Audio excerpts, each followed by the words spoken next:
Princess Ophelia was a villain who tortured an innocent girl and bossed a man around as she pleased. So she had a fitting end as a villain, in a damp, stinking prison, dying after brutal torture. The prince told the young lady that the selfish and greedy princess would not live long anyway, so she should not be sad. The prince's words became a consolation for her, who felt sorry for the villain, and she burst into even more bitter tears. The young lady was furious because she was a fan of the elegant and noble princess, and these words made her want to tear the book apart. This novel is about the love between the innocent protagonist Ariel and the crown prince Raveloff. With her purity, and received their love. Thus, the young and bright heroine was even able to defeat the villain. In the end, the young lady and the prince were able to have a magnificent wedding. The lady knew it would have been wonderful if everything had ended with their marriage, but everyone was dead. She didn't understand why two of the three beautiful and charming secondary characters who fell in love with the heroine also died. And the third villain, Daniel, lost something very dear to him. She understood perfectly well that the main characters only harmed everyone. And yet, having read to the end, she furiously tore up all the pages of the book. She knew that if she were in a similar situation, she would definitely treat them fairly. But one summer day, she found herself in complete confusion because she became Princess Ophelia. No particular reason why she became a fan of the princess. She just liked her image. In addition, she is an icy creature, which distinguishes her from other villains. She did not lose her dignity even being a villain. But in the last scene, her sympathy for her increased significantly when Ariel came to her in prison about the princess, sad about her imminent death, and told her something. The princess said that she was born a princess and would die one. She had no one who could love her. It was because of her mother, because certain actions forced half of their family to leave political activity. She was a villain, which doomed her daughter to a similar fate. She looked at the young lady intently and said that she did not understand this life. She knew that it was better for her to die as a villain than to die sick. Ophelia said with a smirk that this was the reason she decided to be a real villain. Ophelia told the young lady that she had enjoyed tormenting her very much, as it amused her. In the second half of the book, it became known that the princess's life was limited. Ophelia turned around and told Ariel that she ended up behind bars because of her decisions and that she didn't regret them at all. Smiling softly, she said that she did not regret what she had done for even a second. The young lady, in turn, recalled the book's plot with joy. After all, it was at that moment that the princess took the place of the main character in her heart. But a moment later, she sighed heavily, because she never wanted anything like this. One fine day, she opened her eyes and realized that she was inside a novella. Her memories of her past life were vague, but she knew for sure that she was not a princess. She clearly remembered the circumstances of her death, and she still remembered seeing the book with the novel, so she understood that the appearance was not hers. Her hair and eyes were not the same, and she never heard praise for her appearance. The young lady was puzzled, as she understood that the princess was very beautiful and, having no relationship, she died young. She was taken aback, because she realized that even if she escaped the outcome, she would still die. But she did not want that at all. The young lady fell onto the bed with a thud. She was in despair. She sighed heavily and began to cry, as she realized that she was in a hopeless situation. The young lady was puzzled. She wanted everything to go back to normal, so she spent a whole week in tears. Opening her eyes, she froze in place, because she thought she was still asleep. The young lady was puzzled, because she had seen the princess in her dream. With the speed of lightning, she changed into the Lyceum and looked at the princess with admiration. The princess looked at her in surprise and asked her in confusion why she called her Unni. She smiled and said that this address suited her very well. The princess sighed heavily and said that this was not the most important thing now. She looked at the young lady intently and said that she had listened to her attentively. The young lady said with a happy smile that she was listening to her. The princess said that she came to her to tell her how to get rid of the disease, because there was no other way but to endure the pain, because the disease was resistant to medicine. The young lady was puzzled. The princess asked in surprise, "Was it really not painful?" A moment later, the princess told the young lady that it was all because she was not the owner of the body. She looked at her in surprise and asked what her solution was then. The princess said that the flaw of this disease is that it is a disease of the soul, and this is the reason why it is incurable. She looked at the lady intently and said that this was both a decision and the reason she had called her here.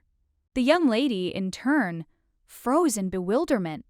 A moment later, she asked the princess in surprise why she had summoned her and why her in particular. The princess said that she read the book and then died. The young lady was very happy because she realized that she was very lucky. The princess sighed heavily and said that she should not die the way she had to.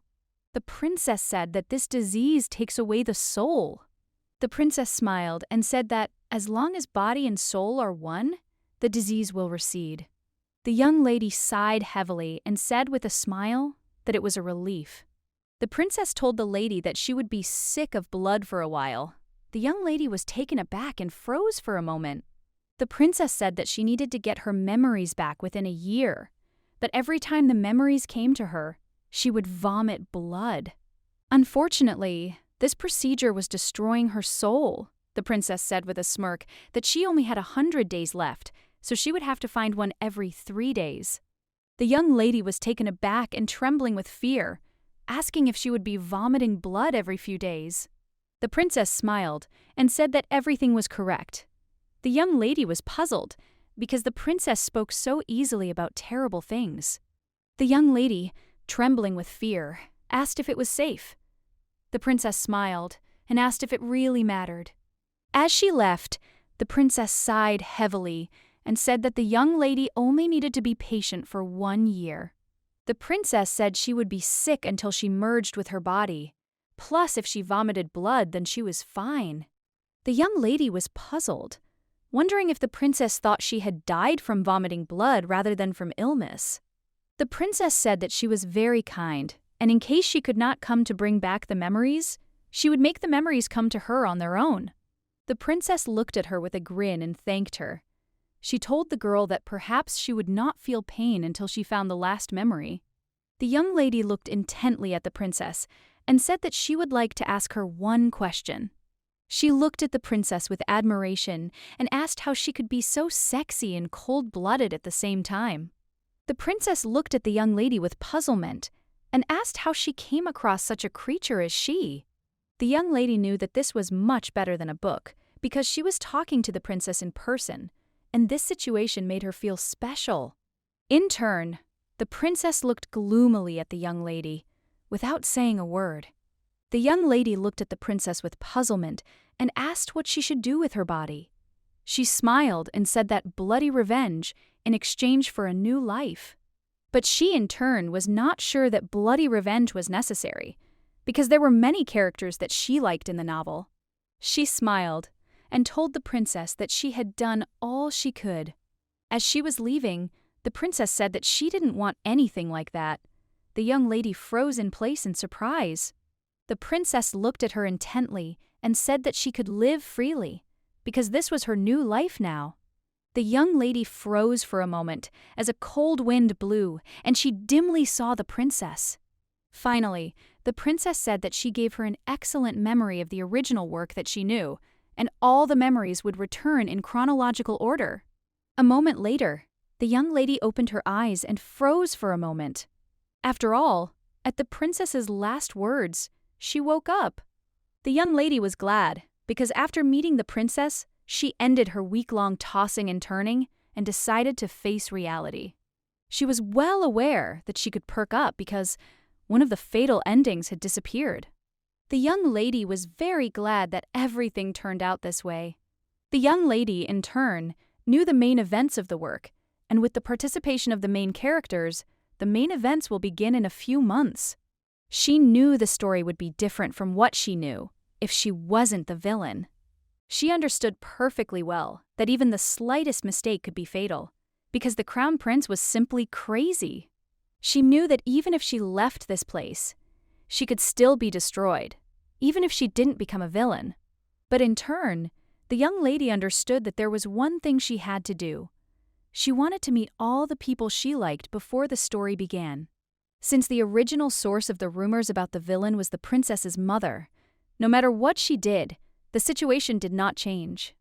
She was going to leave this place after several months of interruption, so as not to provoke the Crown Prince. She needed to return the throne. After that, she wanted to meet her favorite main characters and also change the sad part of the original story. The final story begins when the main character arrives in the capital. The important thing is that many people died because the main character was possessed, and the main character was an innocent creature who did not notice it. The young lady was very saddened by this fact that evening. She liked those people very much. She did not want such an end for them. Sir Eugene de Bolton, he spied on his sister Ophelia how much he was in love with the main character. He died in a trap set by the prince and because of jealousy. Duke Cain de Eric loved and protected Ariel, but lost her hand and his honor due to the envy of the Crown Prince. The head of the Information Guild, Harris, loved the main character very much and knew perfectly well that this was a trap of the Crown Prince, but still fell into it. Besides this, there was Lady Awen, who gave all her love and dreams as a true friend to the main character. Even Jane the maid, saved by the heroine, died because of her. She was puzzled because she knew that Daniel, the final boss, was a victim because he was crushed by them. He lost his dear friend Harris. She sighed heavily, as she knew that Ariel was being used as a means of prosperity display. The young lady was happy because she read new things and knew about everything. She knew she had to protect herself before the story began. She understood perfectly well that the main characters were madly in love with each other and had to get married, regardless of her presence. She was puzzled because she knew that the only somewhat ambiguous character was Daniel. Daniel is a character who disappeared after the final trial for the main characters, the leader of the Mercenary Guild, and a friend of the second most important male character. The young lady knew that his true identity was a real mystery, because nothing was said about his appearance except that he was brown-haired. As the last of the royal line, they were captured and their country absorbed into the empire. The young lady was the only one who was worried about this meeting. She really wanted to postpone this meeting a little. She knew he had been a friend of Harris's when he was in the service, so she might cross paths with them regardless of her decision. She sighed heavily, because she knew that when she met him, she would definitely find herself in the thick of things. Having handed the documents to the princess, the maid asked her to rest. The princess smiled and thanked her. The maid bowed politely in response and left the princess. Recently, 3 maids, Linny, Erin, Emma, and her personal maid have been in charge of her affairs. While she didn't realize that she had been in the book for about a week, she was absorbed in her experiences. During this time, Emma was worried about her, and therefore drove away the rest of the servants. But in turn, she sent only 2 maids to her, so the princess tried to be nice to them. She knew that the maid was the only one who stayed with her. She greeted them all with a smile. A moment later, the young lady sighed heavily, as she was very tired. She was puzzled, because she understood that the disease would recede only when the fusion of soul and body was complete. Now she was in great pain. She knew that the princess was alone and often stumbled when walking. She was constantly pale and remained in a cold sweat. With dried blood in the corner of her covered mouth, she looked frightening, but there was a charm to it. The young lady, in turn, was glad that she had the chance to live a second life. She knew that she had to meet with the emperor to renounce her right to the throne, but she also knew that she had to see a doctor to confirm her diagnosis. Some time later, she was in a hurry and looking for the doctor's office. After a long search, she finally managed to find the doctor's office. The man looked at her in surprise, as he did not expect to see him in his office. He asked, puzzled, if something had happened to her. She knew that the princess never went to the doctor because she did not want anyone to know about her illness. She looked at the doctor intently and said that she had come to him to get tested for Renua, and also asked if it was possible to do it now. She wanted to undergo a thorough examination because with the help of this test, one can completely analyze the internal energy of the body. Moreover, only experienced doctors who know how to work with mana can conduct the test, and with the help of this test, it is possible to detect this disease. The man asked the princess if she was worried about what was going on, since she could have told him about her symptoms first. The princess sighed heavily and said that the symptoms were not quite normal because she was losing her energy and getting tired very quickly. The man looked at her intently and said that he would like to hear more about her condition. She said that she was also vomiting blood. The man was taken aback and looked at the young princess in surprise. He did not expect to hear anything like that at all. A moment later, she presented him with the proof, the result, the restoration of the princess's memories when she was 1 year old. She looked at the man closely and said that, other than that, there was nothing strange. He sighed heavily, looking at the princess, and invited her to sit down. Ophelia looked at him intently and asked if it would take long.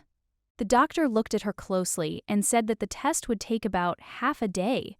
The young lady, in turn, smiled sweetly and said that she understood everything perfectly.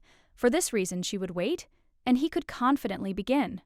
Some time later, the young lady slowly opened her eyes. She was surprised, looked at the doctor, and asked if it was really all over. He slowly and quietly approached the door. She smiled and said that everything was fine, and he could tell her what was wrong with her.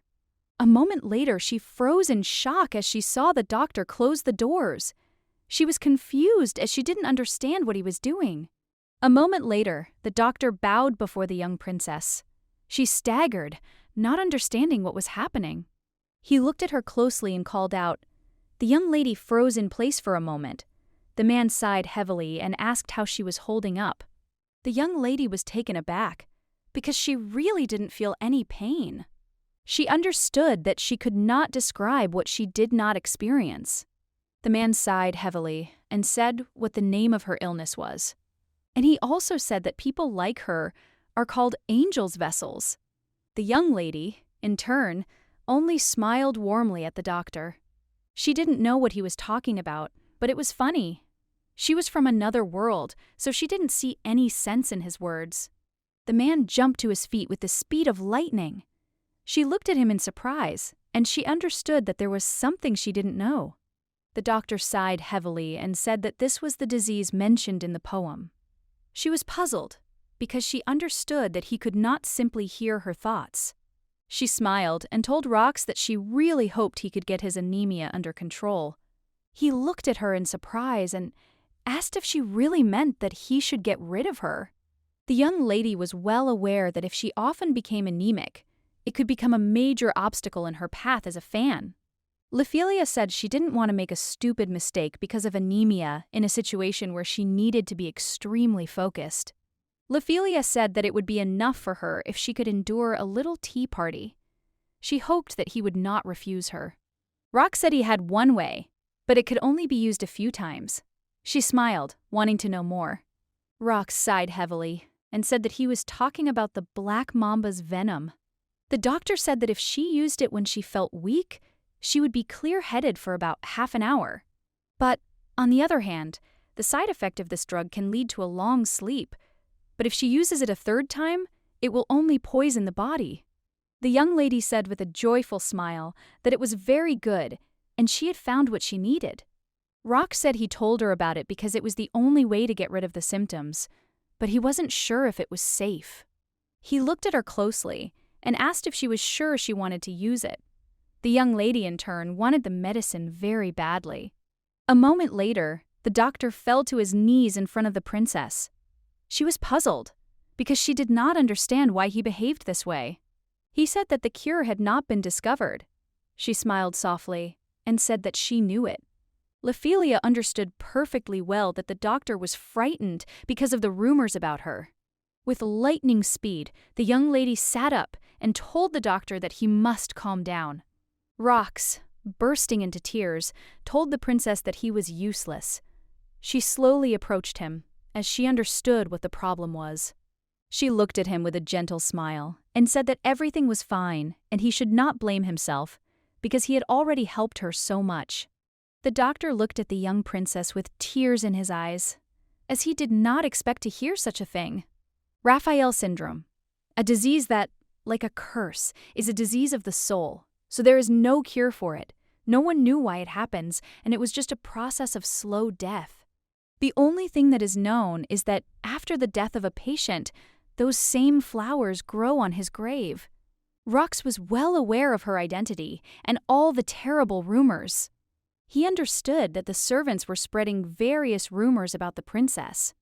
Rox was furious because he had previously prided himself on being able to magically cure everyone. He remembered the princess speaking, maintaining an icy calm and a warm smile on her face. Moreover, when he gave her a strong poison, seeing how sincerely happy she was, he could not hold back his tears. He was blinded by her radiance and hope as she reassured him. He knew that the princess spoke a little awkwardly, but very friendly. He realized that the princess already knew that she would soon die. He did not understand how she could be so calm. He sighed, because seeing her condition, he could only guess at the hardship of the years she had lived. He knew that there must be a strange book in the palace related to the elixir. He learned that this would allow him to move forward in his search for a solution. After all, there were legends about both the disease and the panacea, so he wanted to check everything and find out the truth. Sometime later, I looked at the pills, which contained both poison and blood-forming supplements in case of anemia. She realized that now she had nothing that could cause problems. The young lady, in turn, understood perfectly well that she now needed to move on to the next stage of her plan. Because of the right of succession to the throne, the prince tried to appear before the emperor. The prince was the man who never converted anyone, especially if someone managed to show a sign of attention or touch his property. The lady hoped she could give the tough couple a slap on the back of the head and leave. She knew the problem was that no one could resist the addicted hero except Daniel. She knew she had to live as quietly as possible and not disturb him. She knew that even if she disappeared, she had to pass on her right to the throne. Right! Lifelia knew she would need a lot of money when she left. She wanted to take some gold from the imperial palace. She knew that if that didn't work, she had a way to get money after she left, so she would have a secure life. The young lady looked into the distance, because she knew that she needed to sort this out quickly. Sometime later, she greeted the emperor at an audience. The princess gracefully bowed to the emperor. The young lady sighed heavily as she felt the emperor's cold gaze on her. He looked at her intently and asked what had happened. She knew that he didn't like the princess, but she knew that after today, he would never see her again. She looked intently at the emperor and said that she would like to renounce her right to the throne. He looked at her in surprise and asked what she had just said. The princess repeated that she was renounced her right to the throne. She smiled and said that she would do it if he listened to her request. The emperor looked at her with cold fury, because he knew that she had acted very insolently. He said that she really did rely on the strength of her mother. Unfortunately, the princess was unable to utilize her family's influence, despite the fact that her mother's family had made a huge contribution to the development of the empire. Unfortunately, many of the mother's family were forced to leave the political arena, for the same reason that the princess became powerless. She looked at him intently and said that she would never do that. The young lady knew perfectly well that she had to tell the emperor her story. She said that he no longer needed to worry about her mother, because she, born from the mixing of blood, would soon disappear. The emperor looked at her in surprise and asked if she was really telling the truth now. The young lady, in turn, looked at the emperor with a grin and said that she actually wanted to tell him something. She looked at him intently and said that, according to the doctor, she did not have much time to live. The emperor looked at her with fury and asked what kind of scam she was trying to pull off. The young lady bowed and said that she had no intention of doing anything of the sort, and that was the truth. He looked at her intently and said that she was indeed arrogant. He looked at her furiously and asked if she really thought he was so naive as to believe that. She didn't understand why the emperor was saying such things. She knew it was not normal to ask such a thing, even if he was sure she was lying to him. Ophelia said that he could check it out if he thought she was lying to him. He smiled and said that he would certainly find out if she was telling him the truth. He looked at her with cold fury and said that even if her words were true, it would be better for her not to think about the fact that she could ask him for anything. The princess smiled back, as she expected nothing less from a father who had never even told his daughter her name. She looked at him intently and said that if he gave her freedom, she would indeed renounce her right to the throne. Ophelia said that she would leave the imperial palace. She just wanted some money for herself. The emperor looked at her in surprise and asked what she was talking about. He was shocked, because she was just going to leave. She said that in a few months, she would quietly leave the palace and live as if she did not exist. He looked at her in surprise and asked why she was doing this. She knew that she should pretend to be gloomy and sad. Ophelia said that she wanted to be free for at least a few years, and she had no other reason. The emperor sighed heavily and said that they could talk about this another time, but now she should return to her place. A few days later, the emperor called her to him again. During this time, she became a little closer to her personal maids. They satisfied her curiosity about a world that was new to her. The young lady, in turn, was happy, as she came across very nice maids. But a moment later, her joy vanished. Recently, memories of the time when the princess was several years old returned to her. A moment later, the young lady stopped at the doors of the hall. She looked at the door with a joyful smile, because she knew that when the emperor's meeting was over, she would hear his decision. The emperor looked closely at his daughter and said that her words were true. He looked at her intently and said that in addition to the request she had made earlier, she could say what else she wanted. The young lady bowed and said that she wanted nothing more. She knew she shouldn't talk about money now. The emperor asked what she meant when she said she wanted to live in freedom. Ophelia said that she would like to go to this quiet place where she can be alone and live without fear. The young lady looked at the emperor intently and said that she would certainly not enter into an official marriage.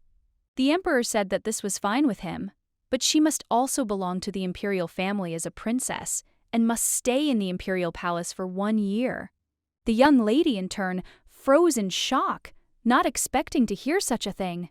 He said that the political marriage was very important for their family, so in a year he would give her freedom, as she wished. The young lady was furious because the emperor wanted to keep her in the palace for a whole year. She knew she could stay for a few months, but not for a whole year, since she could not suddenly recover from a fatal illness. She understood perfectly well that the probability of life expectancy with this disease was only a few years. Ophelia was furious because he was going to take 1 year of that time away from her. In the end, all her requests were ignored. The young lady was furious. She did not understand what he was trying to achieve. She sighed heavily, knowing she needed to calm down before she broke his neck. Ophelia called to the emperor, but he said that she must now leave. She knew that, unlike what had happened a few days ago, she had been put on display in a very pitiful manner. Sometime later, the emperor sat quietly in his office. He remembered the look on his daughter's face as she left. He sighed heavily as he remembered the blood that had caked in the corner of her mouth. What he heard from the doctor was shocking to him. He was very surprised, because his daughter was one of those who suffered from a terrible, incurable disease.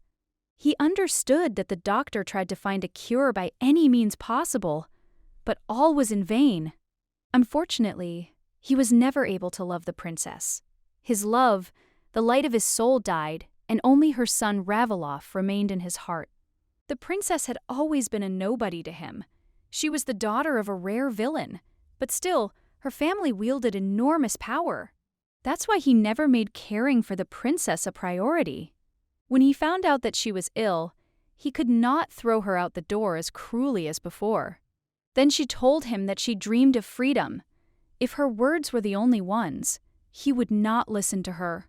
He knew that she had also calculated the benefits of fulfilling her wish, but in the end, he could not allow her to do so. He understood that she was very young and barely breathing.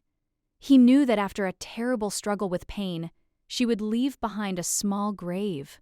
He knew that flowers were blooming on the grave of a person who had suffered from this disease. Someone called them the flowers of the soul that remembers the fleeting life and sings of its freedom. He sighed heavily, as he understood perfectly well that the princess repeated these words day after day. He knew she was very young, but she was already playing with her death. She just wanted to leave this place with her dignity intact. The emperor sighed heavily, as he understood that the princess was just a child, broken in loneliness. He couldn't stop thinking about her, because he knew that if she left now, she wouldn't be safe, even if she lost her right to the throne.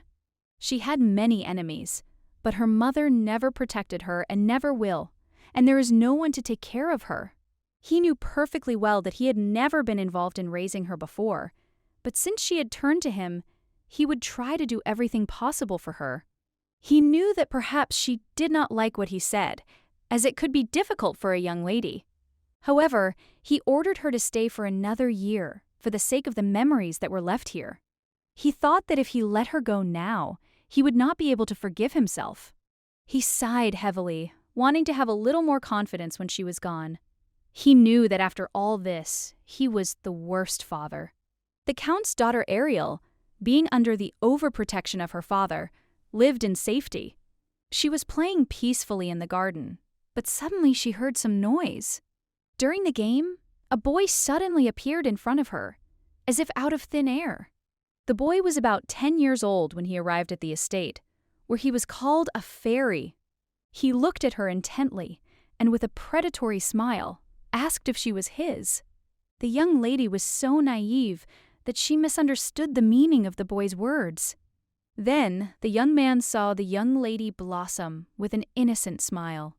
The young boy smiled contentedly, and for a moment felt embarrassed by her radiant smile. Sometime later, the young lady made her debut in high society. It was then that she learned that her fairy, whom she had not seen since she was 15, turned out to be the crown prince. The lady sighed heavily, as she knew that Ariel was simply a saint, simple and the winner in the Miss Naivety category. The maids were surprised, looked at the young princess, and asked what she meant. Ophelia said she just wanted to know what she could do when someone opens the door to suffering.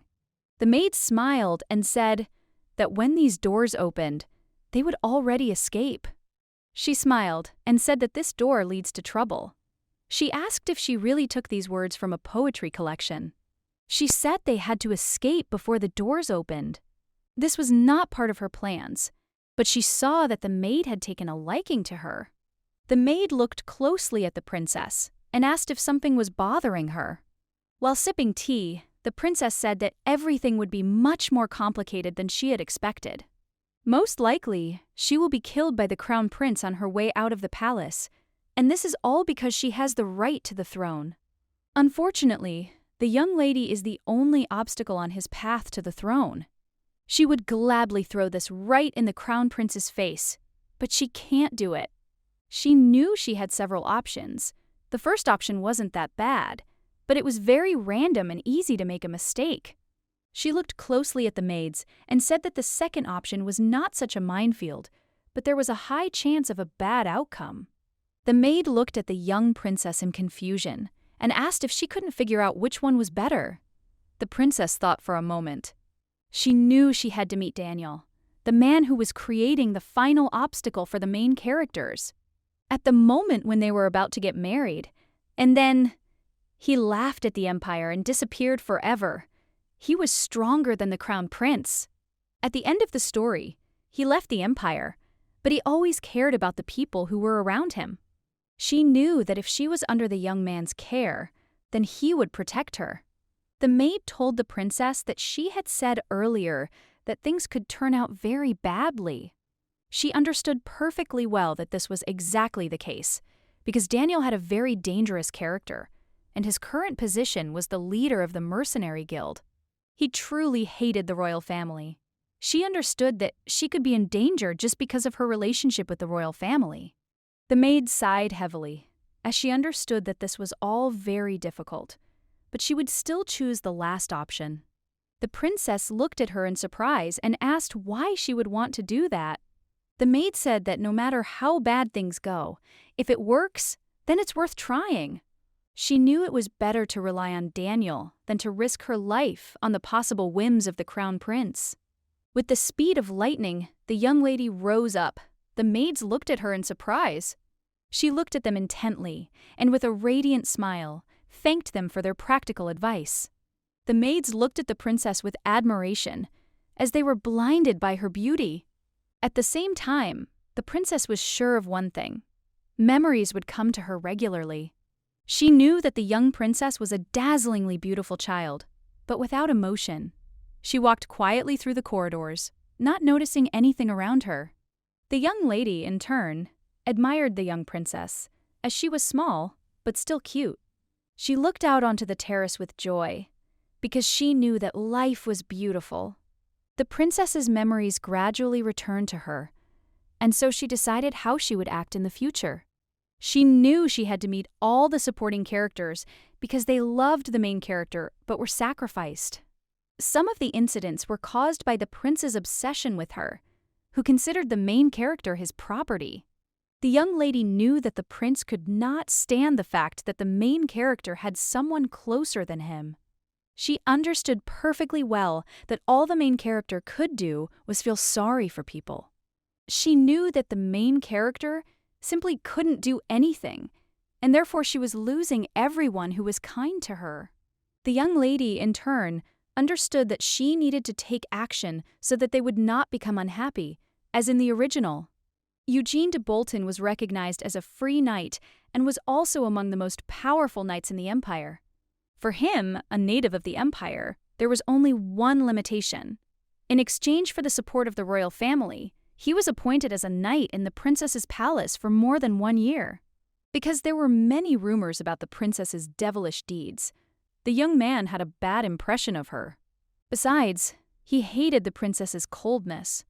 The main character was her complete opposite, and that's why he fell in love with her at first sight. He was the first to fall into the prince's trap and die, so he will be the first one the young princess will contact. He had a goal that he wanted to achieve before he was used by the prince and lost his life. In any case, the princess knew the knight's original goal, so she wanted to help him achieve it. She thought that he would be able to leave the palace without hesitation and roam the world freely. Ophelia knew she could change his mind if she showed him that she was different from the rumors. A moment later, the young man opened the door, and the young princess froze in place with embarrassment. Eugene looked closely at the princess and greeted her. She saw his beautiful silver hair and eyes, as if painted by a skilled artist, noble and clear facial features. Ophelia noticed that he looked very reserved, but he had thin, sensual lips that aroused desire.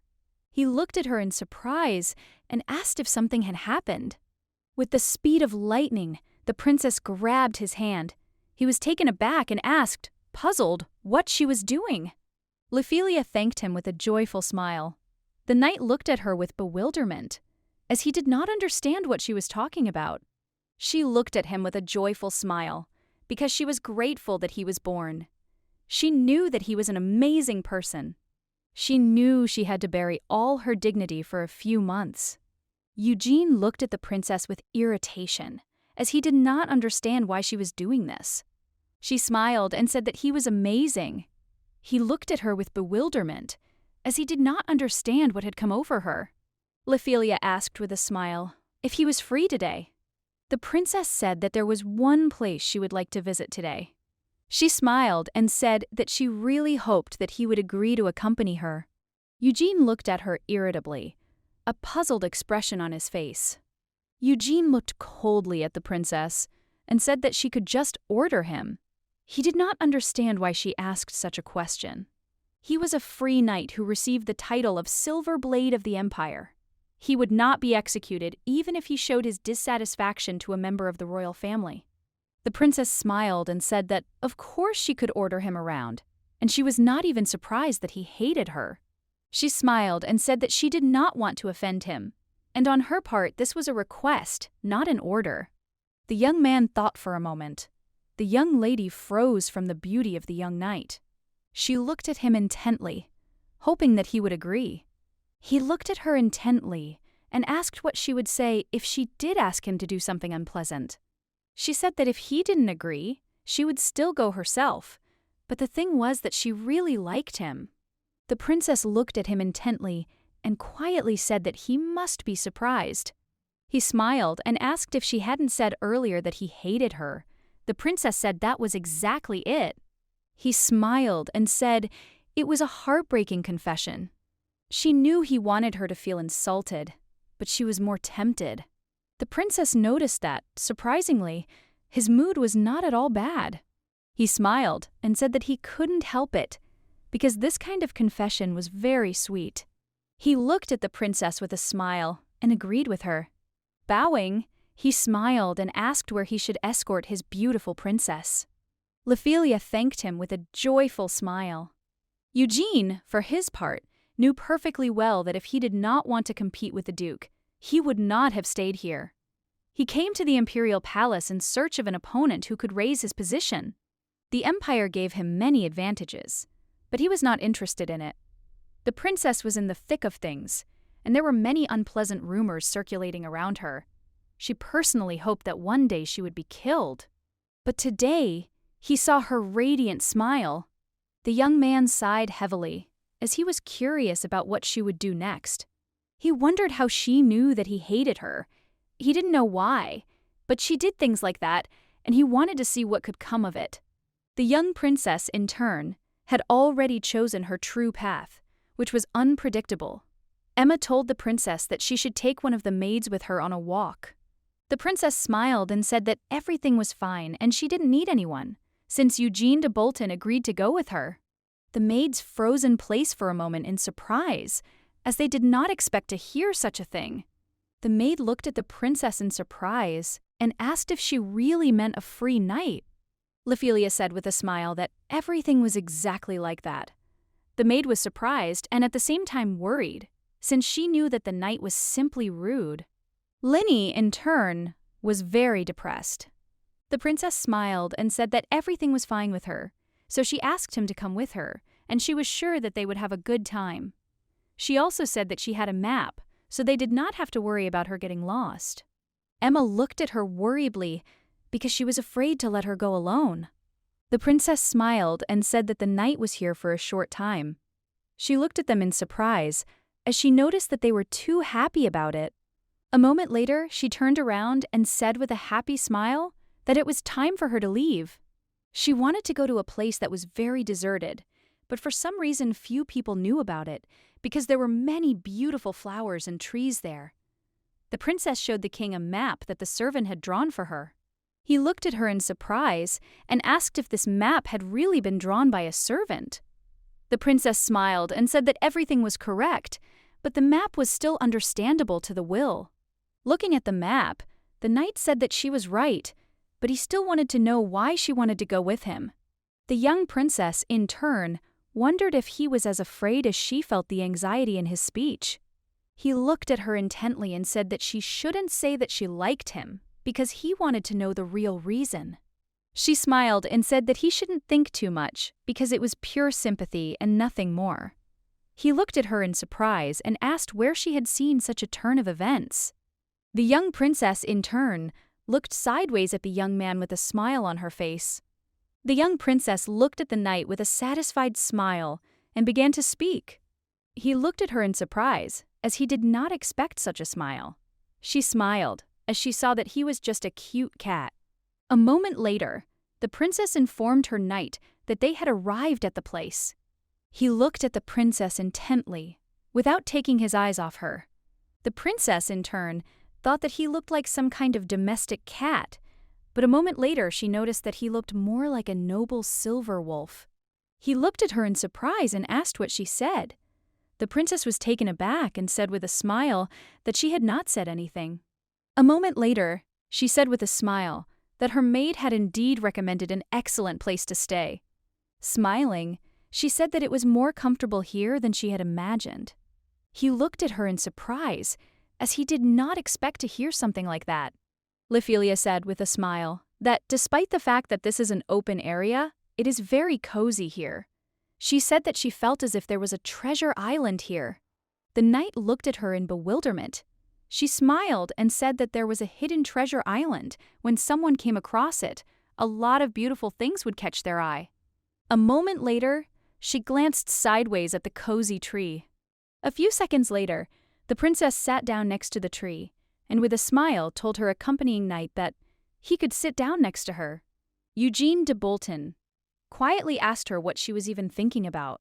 The princess smiled and asked what he had just said. Looking away from the princess, he said that he had said nothing.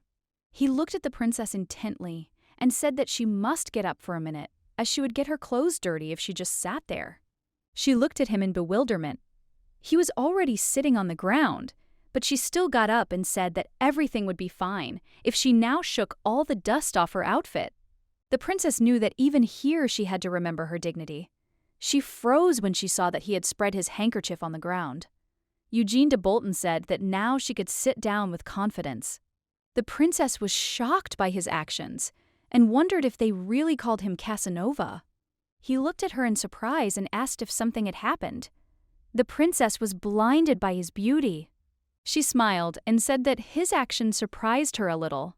Eugene de Bolton sighed heavily and said that if she enjoyed it, she need not worry, because that was the way she should be treated. He looked at her intently and asked if he could now have an answer to his question. The princess smiled and said that he could sit next to her and they could talk. She asked if she should give him a handkerchief too. Eugene de Bolton, looking away from her, said that he did not need any handkerchiefs because he was not a lady. The princess sighed heavily and said that she had thrown out a lot of people from the palace recently because everyone said that they wanted to leave, so she showed them the door. He looked at her intently and asked if he said he wanted to leave, she would let him go. The princess smiled and calmly said that, of course she would do it. She said that she had not taken away his freedom. He sighed heavily and asked if she really wanted to surprise him, just to say that. The princess smiled and said that everything was true, but it would be very sad. Eugene de Bolton looked at the princess with bewilderment. But a moment later, his expression changing, he asked if it was really because she liked him. She smiled and said that everything was exactly like that, and the knight, in turn, looked intently at the princess and said with a grin that he hated her. The princess said with a gentle smile that she knew about it, and that was why she liked him. The knight looked at the princess in bewilderment, as he had not expected such a thing. A moment later, he sighed heavily and asked if she really wanted him to come back. She looked at him intently and said that she did not hope to return. The princess asked why he had come to the palace. He said that the strongest people of the empire were here. He was currently a knight of the imperial palace, but before that he was on vacation. He returned to the palace to protect Ariel and stop Ophelia. The strongest man he was about to meet was Duke Cain de Eric. In the original, the crown prince took advantage of the differences between Eugene and Cain's personalities to sow discord between them. Unfortunately, they were unable to avoid a duel. No one emerged victorious. One lost his honor and his hand, and the other simply died. The princess looked at him in surprise and asked what he was going to do with the strongest people. Eugene smiled and said that he would like to fight them. She looked at him in surprise and asked if he really wanted to fight until someone died. He sighed heavily and, looking at the princess with bewilderment, said that this was not a dogfight at all. She looked at him intently and said that she did not want him to come back, but wanted to see him free and not worry about anything. She smiled and said that whenever she saw him, he seemed unhappy. Eugene sighed heavily and said with a grin that she was close to the truth. She smiled and said that she really hoped that he would find a man who could satisfy him. A moment later, the princess stood up and picked up the handkerchief from the ground, saying that she would wash it and return it later. Eugene looked at her in surprise, as he had not expected. A moment later, the young man laughed hysterically. He asked the princess if she was joking. She looked at him in surprise, as she did not understand what he was laughing at. She looked at the handkerchief in surprise and asked if she could just give it to him. Eugene, in turn, burst into laughter and could not answer the princess clearly.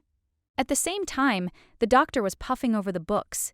He wanted to thoroughly study the incurable disease and find out the truth about the Trojan fruit. Unfortunately, he had been very busy for the last few days. He could do nothing, as he had to pretend that he was studying, and he also asked not to spread the word. However, he visited the place where some of the most outstanding minds of the empire were gathered. The young man looked at the doctor intently and said that he might know.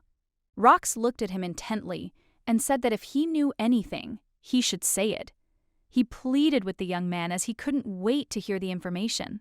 Ripley frowned for a moment and looked at the doctor intently, asking if what he had heard was really true. He wanted to know if the princess really did have an incurable disease. Rox looked at him intently and said that he should keep quiet about it. The young man also called the princess an ice cube. Rox was furious. He did not understand how he dared to call a sympathetic girl that way. He told the young man that he should see her with his own eyes. A moment later, he began to cry, as he remembered the moment when the princess learned of her illness. The young man was puzzled. He did not understand what it was about the princess that made him behave this way. Rox sighed heavily and said that she had won over such an old man with her kind touches and timid smile. He looked closely at the young man and said that in his life he had already met people who reacted to death in the same way, but they lived long lives. He said that the young princess was very young. Unfortunately, they could not predict her thoughts. He asked the young man if he really thought that this research was meaningless. Ripley bowed low and asked for forgiveness, because he said too much, but this was only because he did not understand why the doctor was going so far. The doctor looked closely at the young man and thanked him for his understanding. Ripley said that he wanted to help him, and also said that he would like to talk about Duke Eric. He said that according to rumors, the Trojan fruit is not a fruit at all, but rather a flower. He sighed heavily and said that they had no way of verifying this, but the informant was that person. He said that he was talking about the Duke now. However, this was only his assumption, because until today, the appearance of the Trojan fruit had only been recorded a few times around the world, and all of its trees had the same feature. He sighed heavily and said that there was always a black-haired man nearby, and before they appeared, the area around was shrouded in an intoxicating smell. Ripley, looking at the doctor, said that he had checked several places and people. Based on the given clue, the Duke was among them, and he, in turn, was extremely suspicious. Ripley said that the Trojan fruit was a veritable holy grail, a medical man's average herb, and he said this only because his research was motivated by personal interest. The doctor said with a smile that it did not matter, and thanked the young man. The doctor asked him if he should see the Duke. The young man said that it was exactly so, but he must control himself.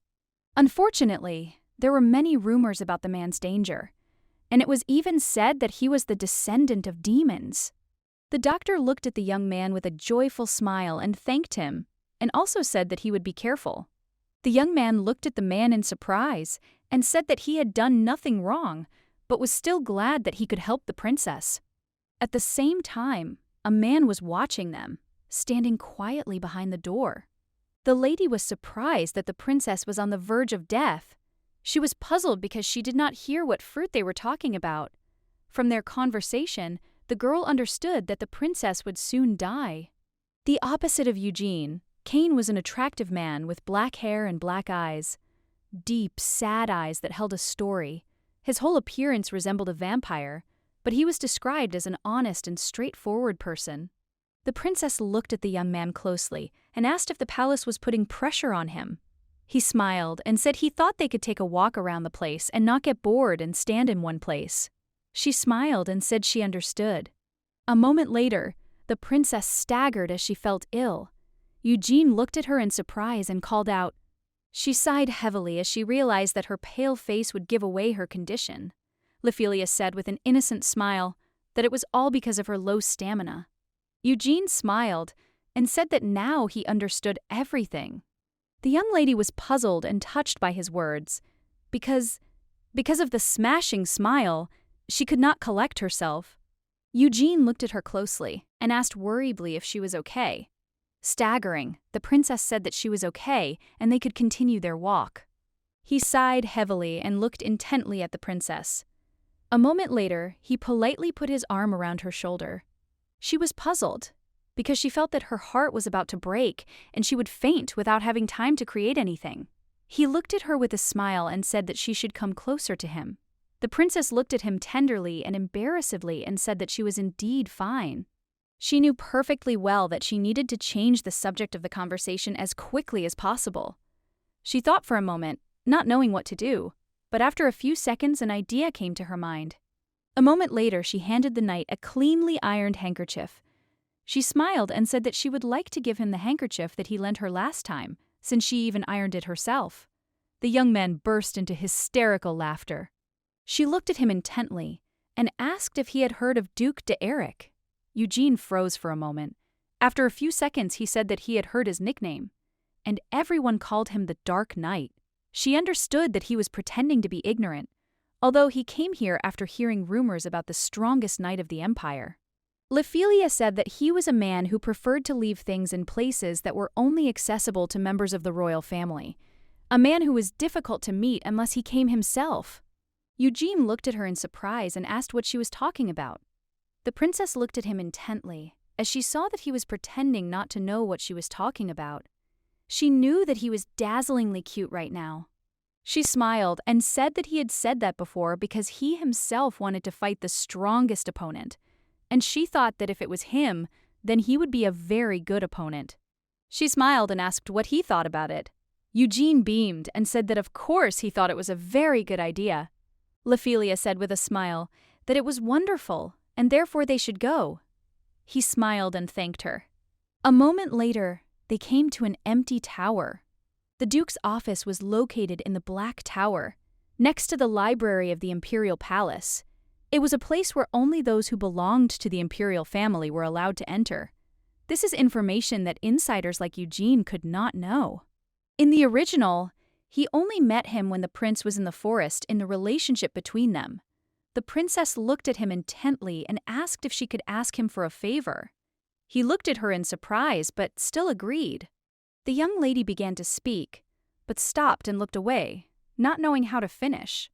The young princess really wanted to get an autograph from him. She wanted him to take her hand so that she could feel his large, strong muscles. She looked at the young man intently and wondered if he would ever take her hand first. He looked at her in surprise and asked if she really wanted him to take her first. The young princess timidly said that it was so. She assumed that she could leave the palace in early or late autumn, then her dress would have sleeves. He looked at her in surprise and asked if that was what her sleeves were for. He looked at her intently, not daring to do something like that. The princess was furious as she realized that she had spoken about this too early. She smiled and said that she asked for such a thing because she liked him, but she didn't want to cause any problems. She smiled and said that it was because they would not have so much time, and she was very sorry that he would leave the palace after meeting the Duke. She smiled and said that he didn't have to bother himself with it. She knew that she said that because she had little time left and she acted thoughtlessly. She wanted to try asking him next time. The young princess, in turn, looked awkwardly at the young man, waiting for his answer. He muttered quietly that he did not understand her, but a moment later, bowing, he said that he would gladly do whatever she asked. The young lady was amazed. She looked at the knight with a joyful smile and thanked him. A moment later she approached the door in high spirits, as she had not expected anything, but luck smiled upon her. She slowly opened the door, as she knew that the Duke did not like people knocking. She froze for a moment, as she heard a conversation. The princess looked into the room in surprise, as she saw the doctor kneeling before the Duke and saying that he really needed the Trojan fruit. He begged the Duke to help him and also said that he would be in his debt. The young lady was puzzled because she did not understand why the doctor was now in the Duke's room. Rox sighed heavily and asked the Duke for forgiveness because he realized that his actions were impolite. He sighed heavily and said that he would ask about it according to the Emperor's decree. Eugene slowly approached the princess and quietly asked what she was looking at so intently. The princess quietly told him to be quieter. A moment later, they both watched the conversation intently. Rox sighed heavily and said that he needed a fruit for Raphael's disease.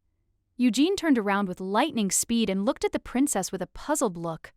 The young lady was shocked. She knew that she didn't care at all whether he told her about her illness, but she didn't think that she would hear about it this way. She understood that the doctor did everything for her. The Duke looked at the man in surprise and asked why he was asking him about the legendary fruit. The young lady in turn froze in shock. She did not understand what was happening because she saw that the Duke was definitely her type. She knew Eugene was also handsome, but the Duke was definitely her type. She thought he was like a bouquet of black roses. Although he was pale and gloomy, his melancholic eyes made her heart flutter. She knew that a handsome man with a dangerous aura was the best. She saw a man with long hair who looked better than a work of art. The Duke heard a noise outside the door and looked at the princess with a puzzled expression. She was surprised because he was looking straight at her. The doctor looked at the Duke intently and said that this was his last hope. With the speed of lightning, he stood in front of the Duke and asked him for help because he needed to get only one fruit. The young lady was very angry with the doctor because he was blocking her view. The young man looked at the doctor closely and said that everything was correct. The doctor beamed with joy as he hoped for help. The Duke said that, unfortunately, he knew nothing about the fruit, and he also said that he should leave if he had no more business. The young princess, in turn, froze with embarrassment. She saw that he was very attractive and had everything. She saw that he was very elegant, and it seemed to her that she would die of admiration. The young lady turned around and looked at the knight in surprise. He walked up to the door and, asking for forgiveness, closed it. She was surprised and at the same time puzzled because she did not understand what he was doing and why he did not allow her to look at the young Duke. She was shocked and wondered if she really looked like a pervert now. Eugene looked closely at the young princess and apologized for his rudeness. She looked at him in surprise, but a moment later he picked her up in his arms. The princess was shocked. She did not understand what was happening and why he did something like that. She was confused because his face was very close to hers. She froze in shock as she saw his beautiful chest up close. He looked at her intently and said that he had only just noticed that she had injured her ankle on the way here. The princess looked at him in surprise, but did not answer. Eugene sighed heavily and said that, unfortunately, he was inattentive. He said that she might be a little uncomfortable, but she should lean on him. She was surprised and did not know the reason, but she knew that all his words were true. Ophelia lowered her head to hide her sly smile. She understood that they had to return, as the Duke had another guest. The young princess was not upset, as she knew that this walk was very memorable. He looked at the princess intently and said that he would not ask if she was okay. He also said that he did not hear anything, so she did not need to worry. The princess looked at him in surprise, but did not answer anything. A moment later, she still thanked him. She had no idea what he was talking about, but she knew that this was the surest answer. She looked closely at his radiant and beautiful smile.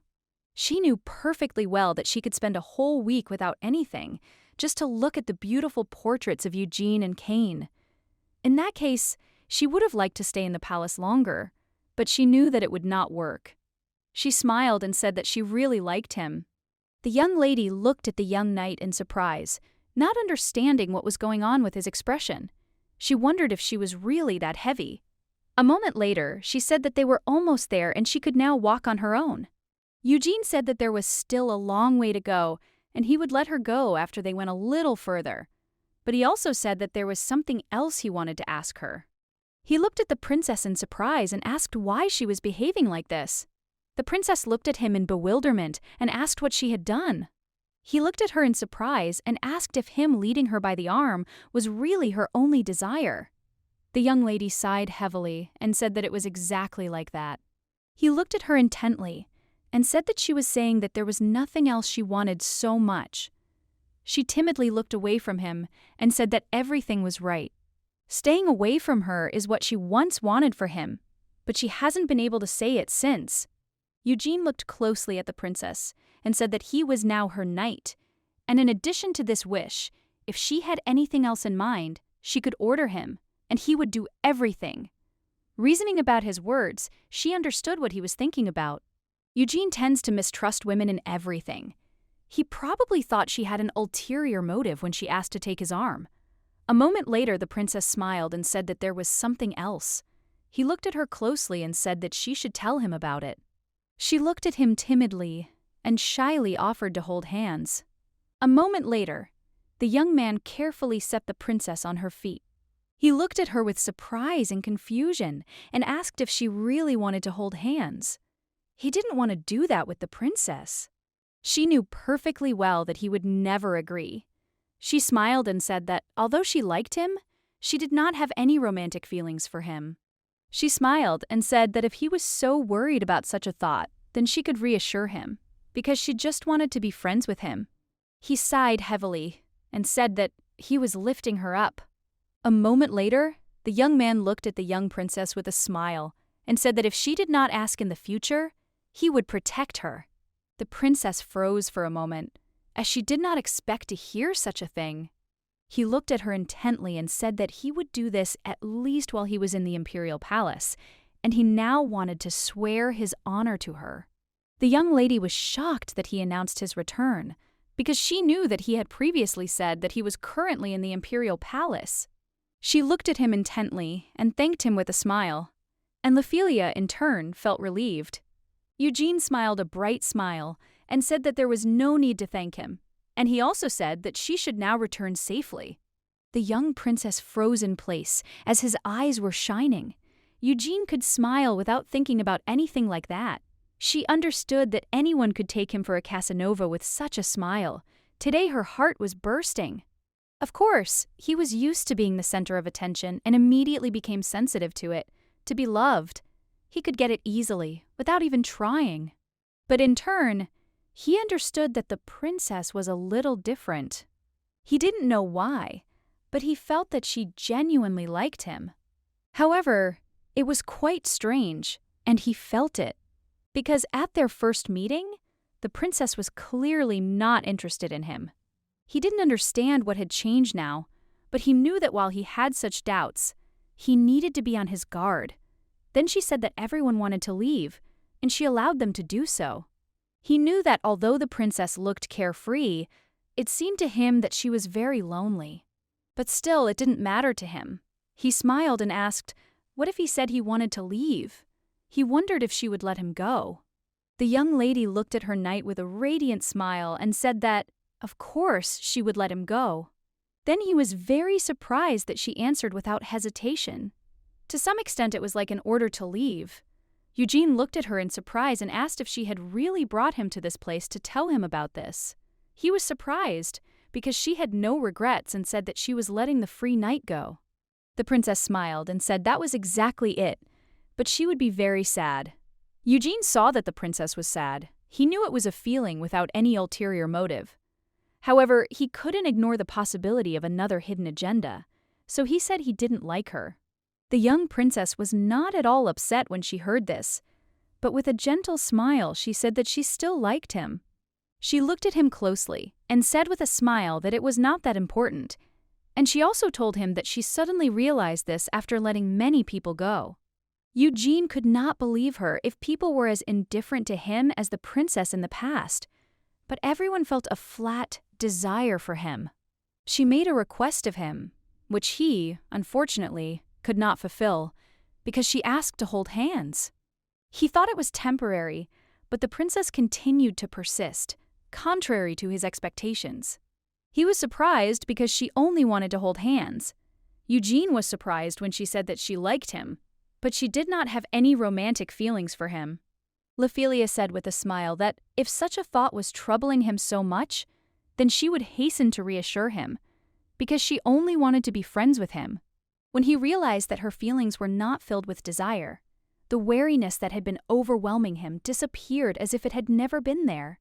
He wondered if he had misunderstood her because he believed the rumors. He was puzzled and wondered if the princess had really changed. Unfortunately, he didn't know the right answer, but he was sure of one thing, that she was very funny. He couldn't think that liking someone could be so innocent. The reason he felt there was no point in being cautious was because he had never been a friend to the opposite sex, but he still thought it wouldn't be that bad. At the same time, the Duke sat quietly in his office and recalled his conversation with the doctor. As he left, the doctor looked closely at the Duke and asked him to tell him if he found any information. The Duke, in turn, wondered if the doctor had really spoken about Raphael's illness. The doctor left after he had sobbed and told him everything in great detail. The Duke sighed heavily, for thanks to the doctor he had learned something he should not have known. He understood that the princess had heard about her illness earlier than was necessary. He remembered the princess he had only seen briefly, and today he realized the fact that the rumors that she was like an ice queen with an icy heart were a lie. He saw her bright, rich smile, though her expression darkened after she heard the doctor's words. The Duke, in turn, was a little tense, since, unfortunately, he could not concentrate on work.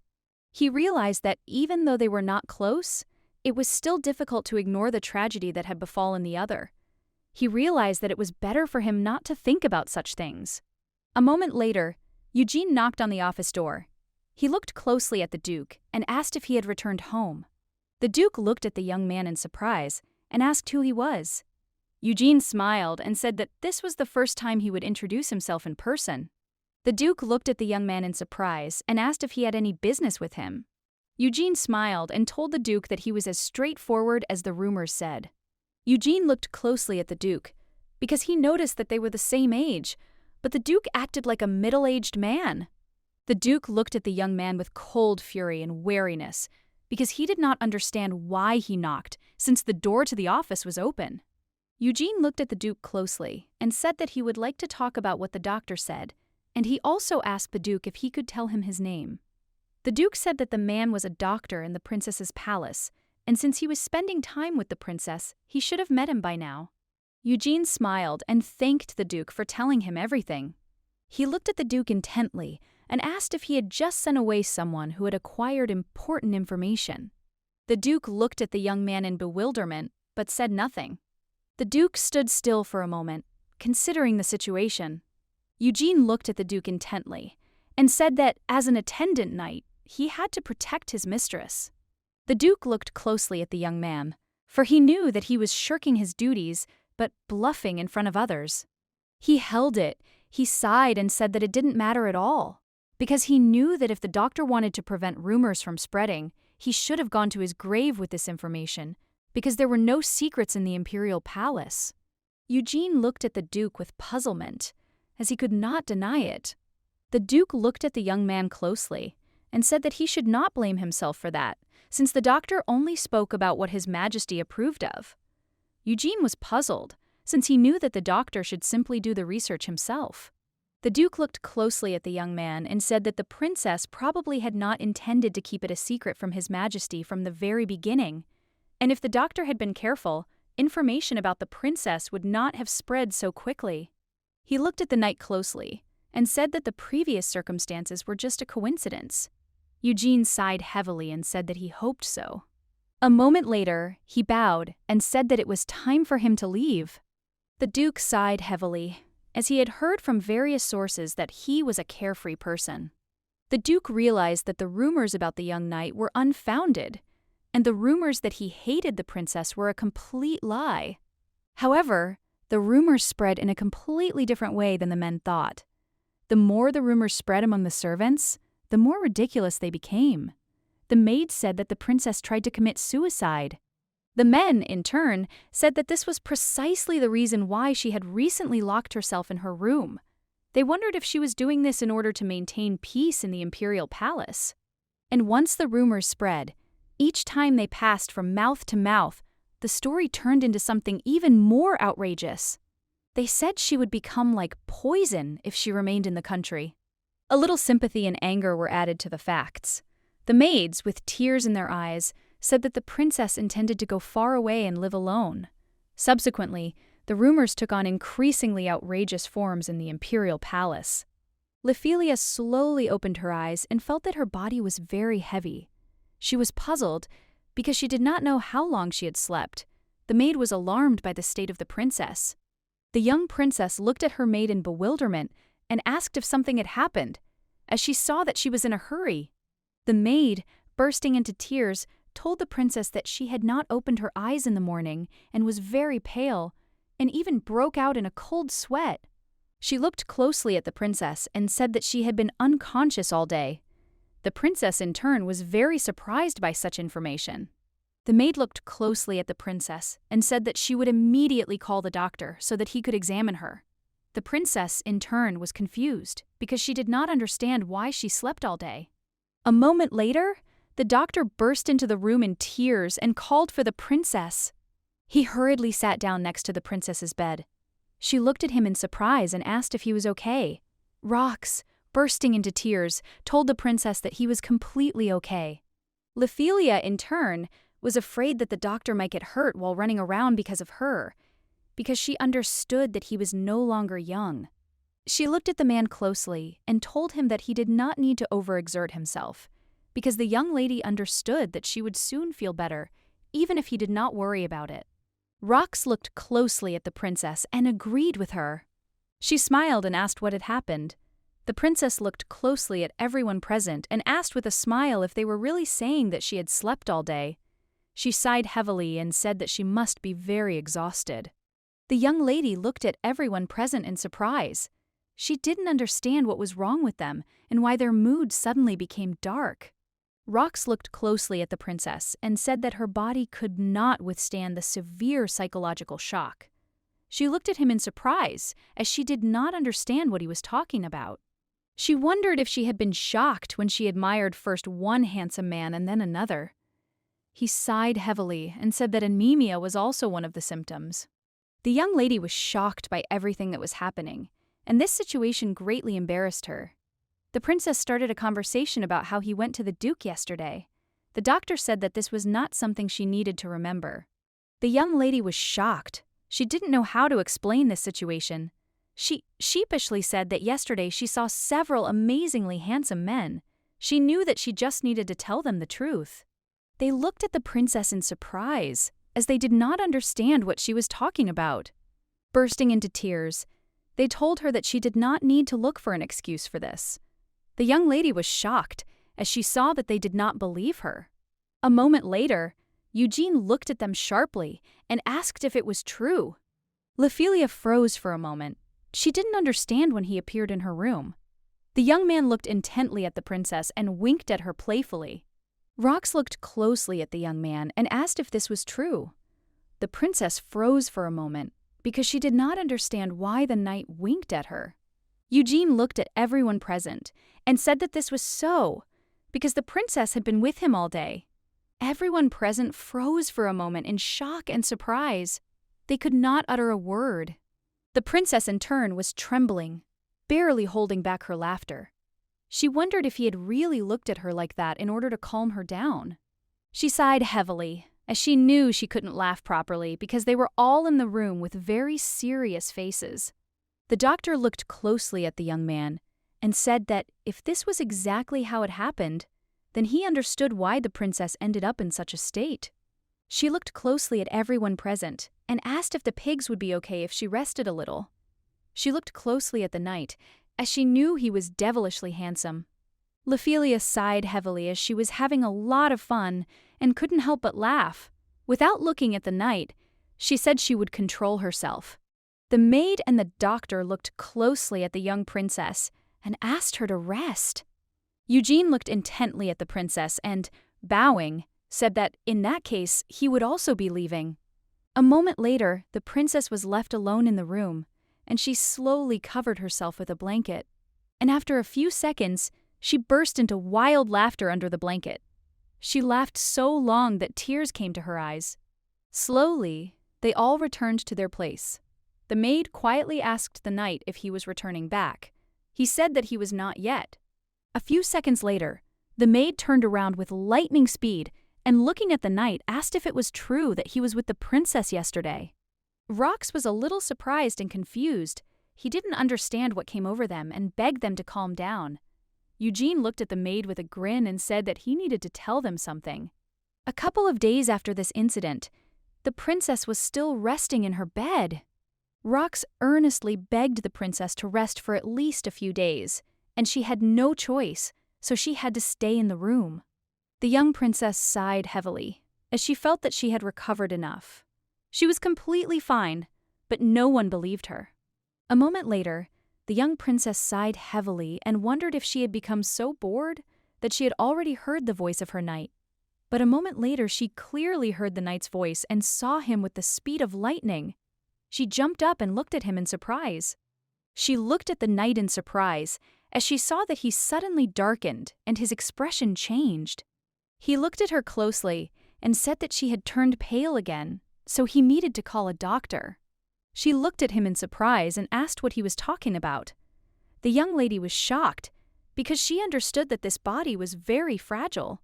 He walked slowly towards the door, but the young princess still asked him to stop. She smiled and told the knight that the doctor had just visited her and he had already given her medicine. Ophelia said with a smile that he didn't need to worry about it. Eugene turned around with lightning speed and said that he thought it was something to worry about. She looked at him in surprise, as she had not expected to hear such a thing.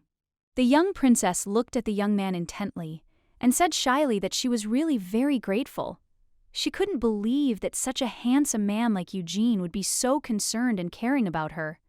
She was very grateful to him for existing. She looked closely at the knight and asked with a smile what else had brought him here. He looked at her in surprise and asked if she was uncomfortable with him visiting her while she was sick. The young lady was taken aback and said that it was not that simple. She was worried that she might cause him problems. He looked at her in surprise and, sighing heavily, asked if it was because he would be leaving soon. The young lady in turn was taken aback, not knowing what to answer. She really wanted him to settle all his affairs with the Duke as soon as possible.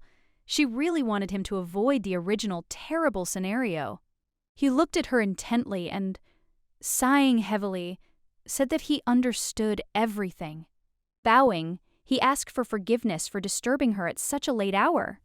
Ophelia sheepishly said that he did not need to ask for forgiveness and, in turn, she was very grateful to him for his concern. He looked at her intently, as he was surprised, but still said that she should take care of herself. The young princess looked at the knight with a joyful smile, because she wanted him to return back safe and sound. Linny entered the kitchen with a joyful smile. Theo greeted the young maid with a smile. She looked at the cook with a joyful smile and asked if dinner was ready for the princess. Theo looked closely at the young princess and said with a smile that dinner was being prepared and she should wait a little. A moment later, he looked at the maid in surprise and asked why she had come alone. The young lady pouted a little and asked if he really thought she would do anything. Theo sighed heavily and said that he wouldn't have asked if he was afraid that she would make a mistake. He sighed heavily and asked if she herself didn't know how terrible the princess was. The young maid sighed heavily and, puzzled, said that, of course, she knew about it. She had heard that the princess got rid of people who did not please her. The princess only had to look at someone intently and angrily, and then the servants would freeze in horror at her gaze. He looked at the young maid intently and said that she would be in big trouble if she made a mistake. Linny sighed heavily and casually said that she had already made mistakes. Theo looked at her in surprise and asked what she was talking about. She looked away, not knowing how to answer. She said she made her first mistake when she stepped on the princess's exquisite dress, and she also said that the foundation stepped on the princess's dress the next day. Theo was taken aback and excitedly asked the young maid how many times she had stepped on her payment. She sighed heavily, not knowing what to answer. He looked at her intently and asked if it was really a ghost in front of him. The maid looked at the cook intently and said that the princess told her to be careful, and that was all. He looked at the maid in surprise and asked why this had happened. He was puzzled and simply could not believe what he heard. Linny in turn turned around and said that the rumors were a little exaggerated. In the past, the princess was cold-blooded. She was more like an indifferent master, as expected from a member of the imperial family. If you get closer to her, you can feel the cold. But nevertheless, the princess never arranged a bloodbath in her palace. Linny thought that this depended most of all on the servants, who did everything possible to protect themselves. She understood perfectly well that when she worked, the terrible events that were spoken of in rumors did not happen. She only recently began to get used to work when she began to look after the princess. She really made mistakes many times, but the princess never lost her composure. Sometime later, rumors spread that the princess had gone crazy. Everyone was reluctant to talk about the princess, so she decided to volunteer for the palace. In the palace, she found out that the rumors were a lie. She met the beautiful princess, as well as the workers who supported her and took care of her. Theo, in turn, looked at the young maid with bewilderment. He did not understand what she was talking about, because he knew about the princess. The young maid turned around and, looking at the cook, said that in fact the princess was a very good person. She looked at the man intently and quietly muttered that he didn't need to worry about anything. He was surprised, as he didn't expect to hear something like that. The young lady, in turn, was embarrassed when the conversation turned to the princess. She looked intently at the cook and told him to hurry up and prepare the food quickly. A moment later, she checked her dinner and noticed that today's portion was small. He looked closely at the young maid and said that he knew why, but it still made his job easier, although he should pay more attention to detail. The young lady, in turn, wondered whether beautiful people really ate so little. Ophelia looked closely at the maid and thanked her with a smile for her efforts in working. She smiled and said that if the princess ever needed her, she could call her any time. The princess looked closely at the young maids with a gentle smile. Eugene looked closely at the young princess and said that the maid was similar and worked very hard. The princess looked at him sideways and asked with a smile if this was true. She smiled and said that it was exactly like that. To her surprise, a few days after this incident, Eugene visited the princess in the imperial palace. He came exactly when she was supposed to take her prescribed medications. She saw that he was cold, but at the same time he was friendly to her. When she expressed her love for him, he sheepishly said that he was the one with whom she was on different levels. But in turn, he told the princess with a dazzling smile that he could understand what she felt, since he was a sweet and wonderful person. The young princess looked at the young knight with a smile, as she could handle this level of tomfoolery. It reminded her of the saying that a young man is handsome on the outside, but ugly on the inside. But thanks to her knight, she was not bored and had a good time while she was sick.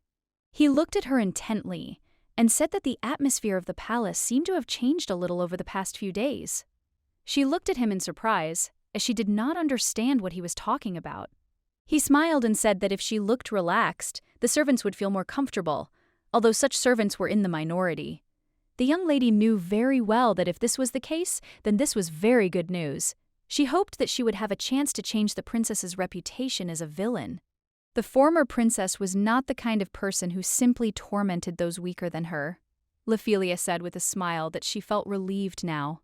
She understood perfectly well that if she thought everything through, then she would soon be able to clear her reputation. For a moment she froze when she saw the beautiful and sweet smile of her knight. She quietly muttered that now she could die without regrets. Eugene looked at the princess with excitement and surprise and asked what she had just said. She was taken aback, as she understood that now was not the time for this. Eugene looked closely at the princess and asked if the reason this place had changed was because its owner had changed. She smiled and said that she thought so. She understood that this was exactly how it was, because that princess was no longer here. Eugene looked at the princess intently and asked if he could ever serve her again. The young lady was taken aback and stared at him in surprise. She was shocked because she did not understand why he would arbitrarily suggest something like that. He smiled and said that he had grown up and was attached to her. The young lady, in turn, was surprised and embarrassed, as he said that he liked her. She was in shock, as she realized that, unfortunately, She had lost her mind again. She knew that she had to calm down immediately and clarify all the details with him. Ophelia blushed with embarrassment and asked in surprise what was the reason for his words. Eugene looked at her intently and asked if he wasn't allowed to do this. She understood perfectly well that if she said no, he would probably be upset. Ophelia hesitated, not knowing what to answer. She froze when she saw his upset expression. She knew that she simply couldn't resist such a sweet face. Taken aback, the princess said that she was very grateful to him. A moment later, the knight's expression changed, and with a joyful smile he said that he was very glad to hear it. The young lady was shocked, as she saw that he was simply beautiful. She looked at him intently and said with a smile that if he tied himself to her, he would not have much time. He said that he could serve for a certain period of time, since 1 year was no problem for him. But the young princess knew that this was a problem for her, since she planned to leave the palace in a few months. She was puzzled, because she knew that she could not leave the knight here, because if everything happened like this, then history would return to the original. She assumed that she could take the maid and the knight with her for protection, and then no one would be hurt for sure. The young lady looked at her knight with a joyful smile and said that she accepted his return with pleasure and asked him to take care of her. She looked away from him, embarrassed, and said that just recently she thought he looked embarrassed when he swore to protect her. The knight looked at the young princess with a smile and said that it did not matter. A moment later, his smile disappeared as he heard the princess cough wildly. The princess, in turn, was furious. She did not understand why everything happened right now. With the speed of lightning, she turned around and told her knight that she would think about it when he returned. Eugene was taken aback because he knew that it did not matter now. He wanted to call a doctor, but the princess refused him. Eugene was furious. He shouted at the princess that she was coughing up blood and the doctor needed to examine her. Ophelia sighed heavily and asked him to go back, as there was no reason to call a doctor. Eugene looked at the princess with fury. She sighed heavily and, drying herself, said that this happens all the time and it is not very serious. The young princess turned around with a smile and looked at the knight, asking if he could pretend he hadn't seen it. Eugene sighed heavily and said he understood everything and also asked if there was anything she needed. She sighed heavily and said she didn't need anything and that she was fine. Some time later, the princess quietly hid under the blanket. She sighed heavily, as this time she couldn't hear the voice of her body's true owner. Memories of being 4 years old passed quietly, but she had already coughed up blood 5 times without hearing the princess's voice. She was puzzled, because she really wanted to take a photo of the little princess, but unfortunately, she couldn't do even that. But she was nevertheless happy with the memories she saw. The princess, who always looked like an ice statue, was running through a field of grass in your memories. A huge meadow in an unknown estate, but unfortunately, she never heard children's laughter, but the princess ran with great determination. The young lady rejoiced at such memories, for she knew that the princess really did look like an angel.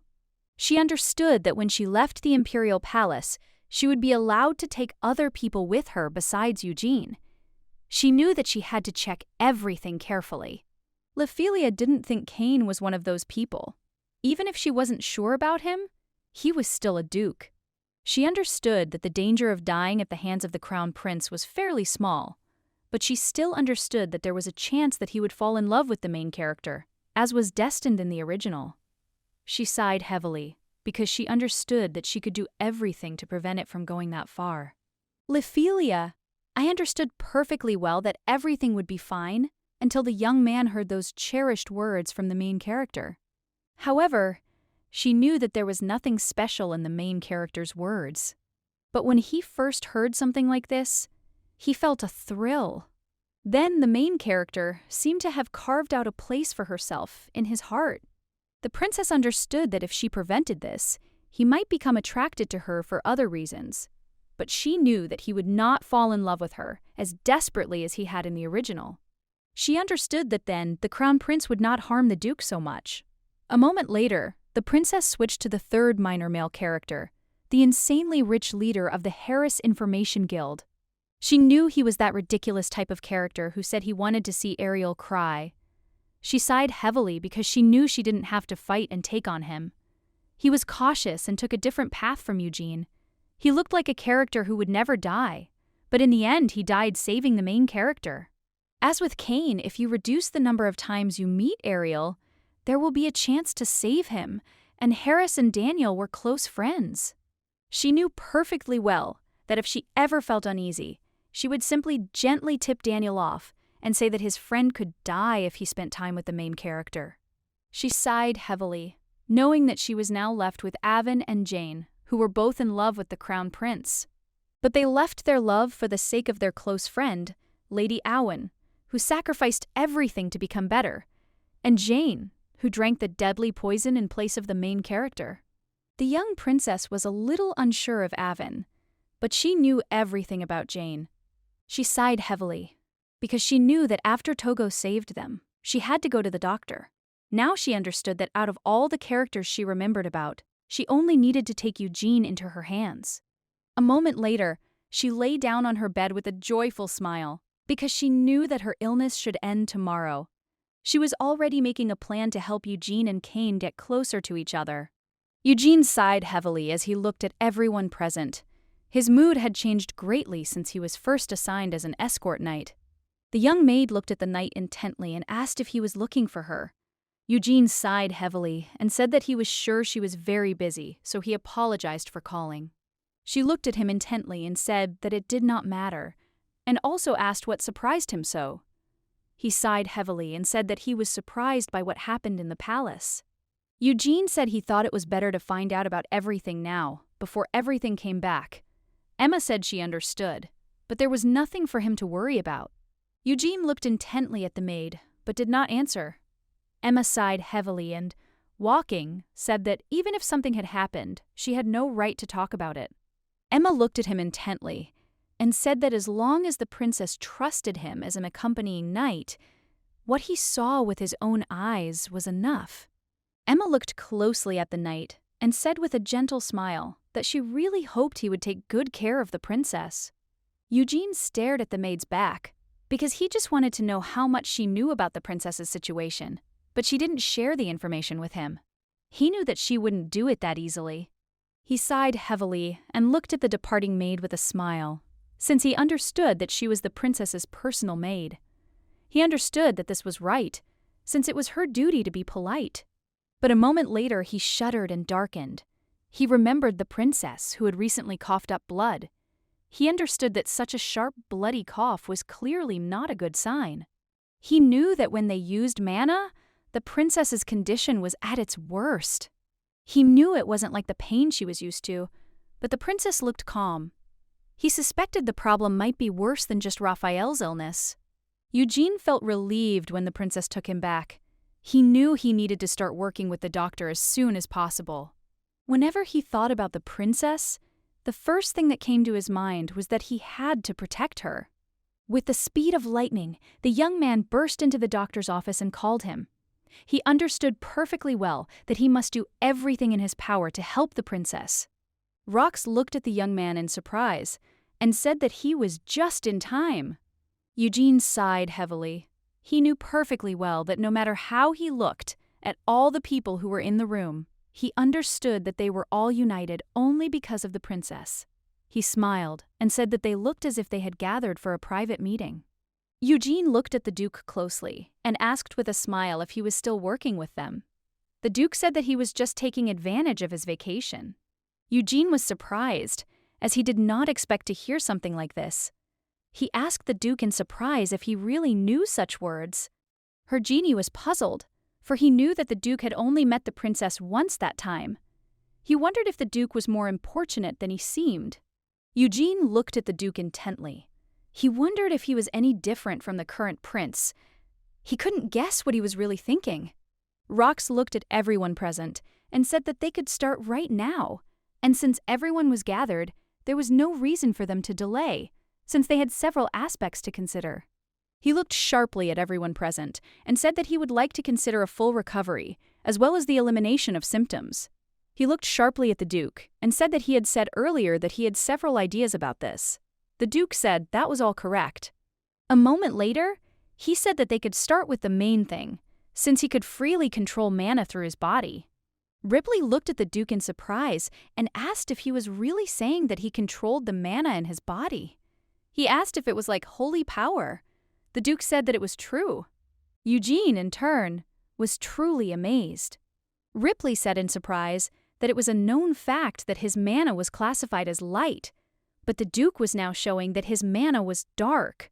Eugene looked at the Duke closely and asked if he was proposing to mix his mana. He said that even if it was an impossible combination, they would get a unique synergy, and they might find an opportunity to eliminate the symptoms earlier than they expected.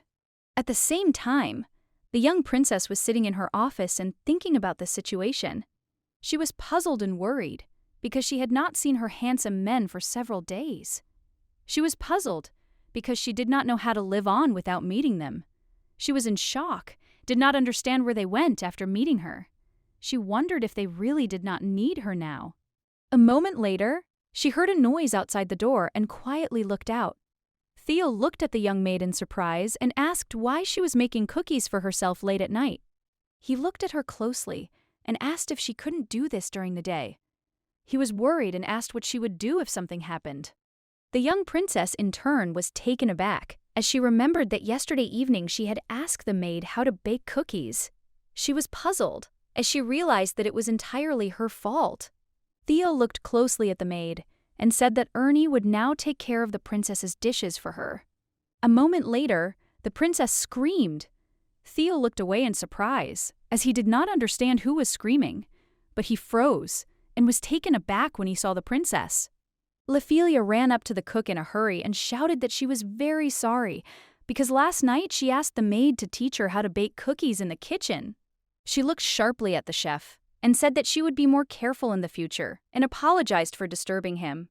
Theo was taken aback and froze in shock, as he did not expect to hear such a thing. He told the princess that she did not need to apologize and that nothing like that had happened. The young lady, in turn, knew that the best strategy was to attack.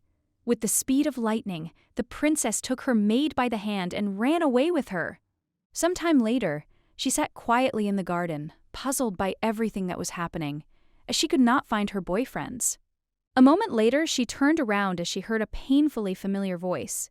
She froze for a moment as she saw her missing men. She was blinded by their radiance. The young princess was puzzled, because they were too beautiful and appeared suddenly. She was so enchanted that she was ready to faint. With the speed of lightning, Eugene ran to the princess and caught her. She looked at him intently and said with a smile that she was okay. Eugene looked worriedly at the princess and said that she should be more careful. The Duke looked closely at the princess and asked worriedly if she was all right. Ophelia, in turn, was taken aback and looked at the Duke in surprise, but a moment later said that she was all right. She looked at the young people in surprise and asked why they were together. The Duke looked at the princess intently and said that he had come to help her. He said that if she had free time, they could talk. Ophelia glanced sideways at the Duke. She was puzzled, because everything was very strange. She had previously heard that he refused to help her. She looked at the young man intently because she thought he was a very cautious person. She looked at him because she did not understand his expression. She looked away with a smile as she saw that he was embarrassed, and Ophelia, in turn, was surprised, as she did not know about such a sweet side of him. She looked closely at the young people as she saw that they had begun to work together. She was shocked by this fact, because she knew that under the pressure of the Crown Prince in the original, the young people opposed each other. It was very difficult for her to believe that they could interact because of her. Ophelia looked closely at the Duke and said with a smile that she had heard that he had decided to retire from business. The Duke, in turn, said that it was so, but he also asked if it was really that important. The young lady froze for a moment in shock. She was surprised and amazed, because she knew that in the original, he took his first vacation because of the main character's illness. She wondered if he really took a vacation now for her sake. She said, puzzled, that there was nothing wrong with that. It was just unexpected for her. The Duke, in turn, awkwardly looked away, as he was embarrassed. He sighed heavily and said that he knew it. She was surprised and did not understand what he was talking about. He sighed heavily and said that he had a reason for Togo to take a break, and she didn't need to look at him like that. Ophelia was confused. She didn't know whether she should laugh or support him. But in turn, the young man could not resist and laughed wildly. They looked at Eugene in surprise, as they did not understand why he was laughing for no reason. The young princess looked at the knight in surprise and called him. The duke looked at the young man with bewilderment and asked if he thought it was too much. Eugene, bursting into laughter, told the duke that he looked like someone who was taking a vacation for the first time in his life. The young lady in turn sighed with relief, as she realized that their relationship was developing well even without her intervention. She looked at the duke with a smile and said that she never said that he did not know the meaning of the word. He sheepishly said that it was so. She looked at the duke intently and said with a smile that it was just a joke. She asked if he took her words seriously. The duke was taken aback and said that he did not. She looked at them intently and asked about her, what they had done up to this moment. The duke said that they were researching how to change the course of her illness. She looked at them in surprise, as she did not expect such a thing. She was surprised because she understood that Eugene wanted to help her, but she did not understand why Cain did such a thing for her. The duke looked closely at the young princess and, holding out his hand to her, said that she should not worry, because the medicine he created had no side effects. She was surprised, looked at him, and asked why he wanted to help her so much, since they were almost strangers. He sighed heavily and said that on that day, even in complete despair, she did not show her fear in any way. She looked at them in surprise and asked if she should be afraid of something. She wondered if he was talking about the time she first admired his beauty. The princess was a little puzzled, because she did not know why she should be afraid of him. The duke sighed heavily and said that if she had not been ill, she could have taken the throne. Eugene blocked the way, blocking the young princess with his body, and looked intently at the duke. He looked at the duke with fury. The young lady, in turn, froze in place in shock. She was shocked by this statement. She was puzzled, since a minor male character was trying to kill her. She knew that if the wind carried these words to the prince, he would certainly hear them, and she would be immediately executed. She knew that this was simply madness, and she could not allow this to happen. She looked at the duke with cold fury and said that it was simply impossible, Eugene. In turn, froze in place. The young lady approached the duke with lightning speed and said that she was very sorry, but she dreamed of living freely. She looked at him intently and said that, of course, she was immensely grateful for his help, but she had no desire to have what he was talking about. She said that now he had heard her desire, and he should understand that she was not interested in this status, and he should not even try to convince her otherwise. The duke sighed heavily and, looking at the princess, said that he understood perfectly well how she felt. Ophelia looked closely at the duke, as she saw that he had not finished speaking. She was puzzled, as she did not know what else he wanted to say. He bowed and said that in his eyes she had more suitable characteristics for this status. Unlike the crown prince, Ophelia froze for a moment in shock because she did not expect to hear such a thing. Cain looked intently at the princess and said that if she did not want it, then his wish could not be fulfilled. He sighed heavily and said that he hoped she would find the one who would limit the actions of the crown prince. The young lady, in turn, froze in shock on the spot, wondering if this was really the case in the original. She understood that something strange was undoubtedly happening now. She was puzzled because she knew that she had to say something to interrupt him first. Looking away from the duke, she said that she would soon leave this place. Eugene looked hard at the young duke and told him to stop talking like that. The young lady froze for a moment as she saw the atmosphere between the young people suddenly become tense. She looked at them with tears in her eyes as she did not want anything like this to happen at all. Cain bowed with lightning speed and asked for forgiveness for his momentary impulse. He wanted to apologize for his words. She smiled and accepted his apology. She sighed heavily as she understood that now they could relieve this atmosphere. Ophelia looked at them with a smile and asked if they could continue on their way. Ophelia looked closely at the duke, because thanks to this dialogue, she learned one thing of which she was now sure. She sighed heavily as she realized that the duke truly hated the crown prince. But unfortunately, The original story did not have time to show his true feelings. When they arrived at the doctor's office, the princess saw that her doctor was not alone, but with a man she did not know. A few minutes later, she met a young herbalist.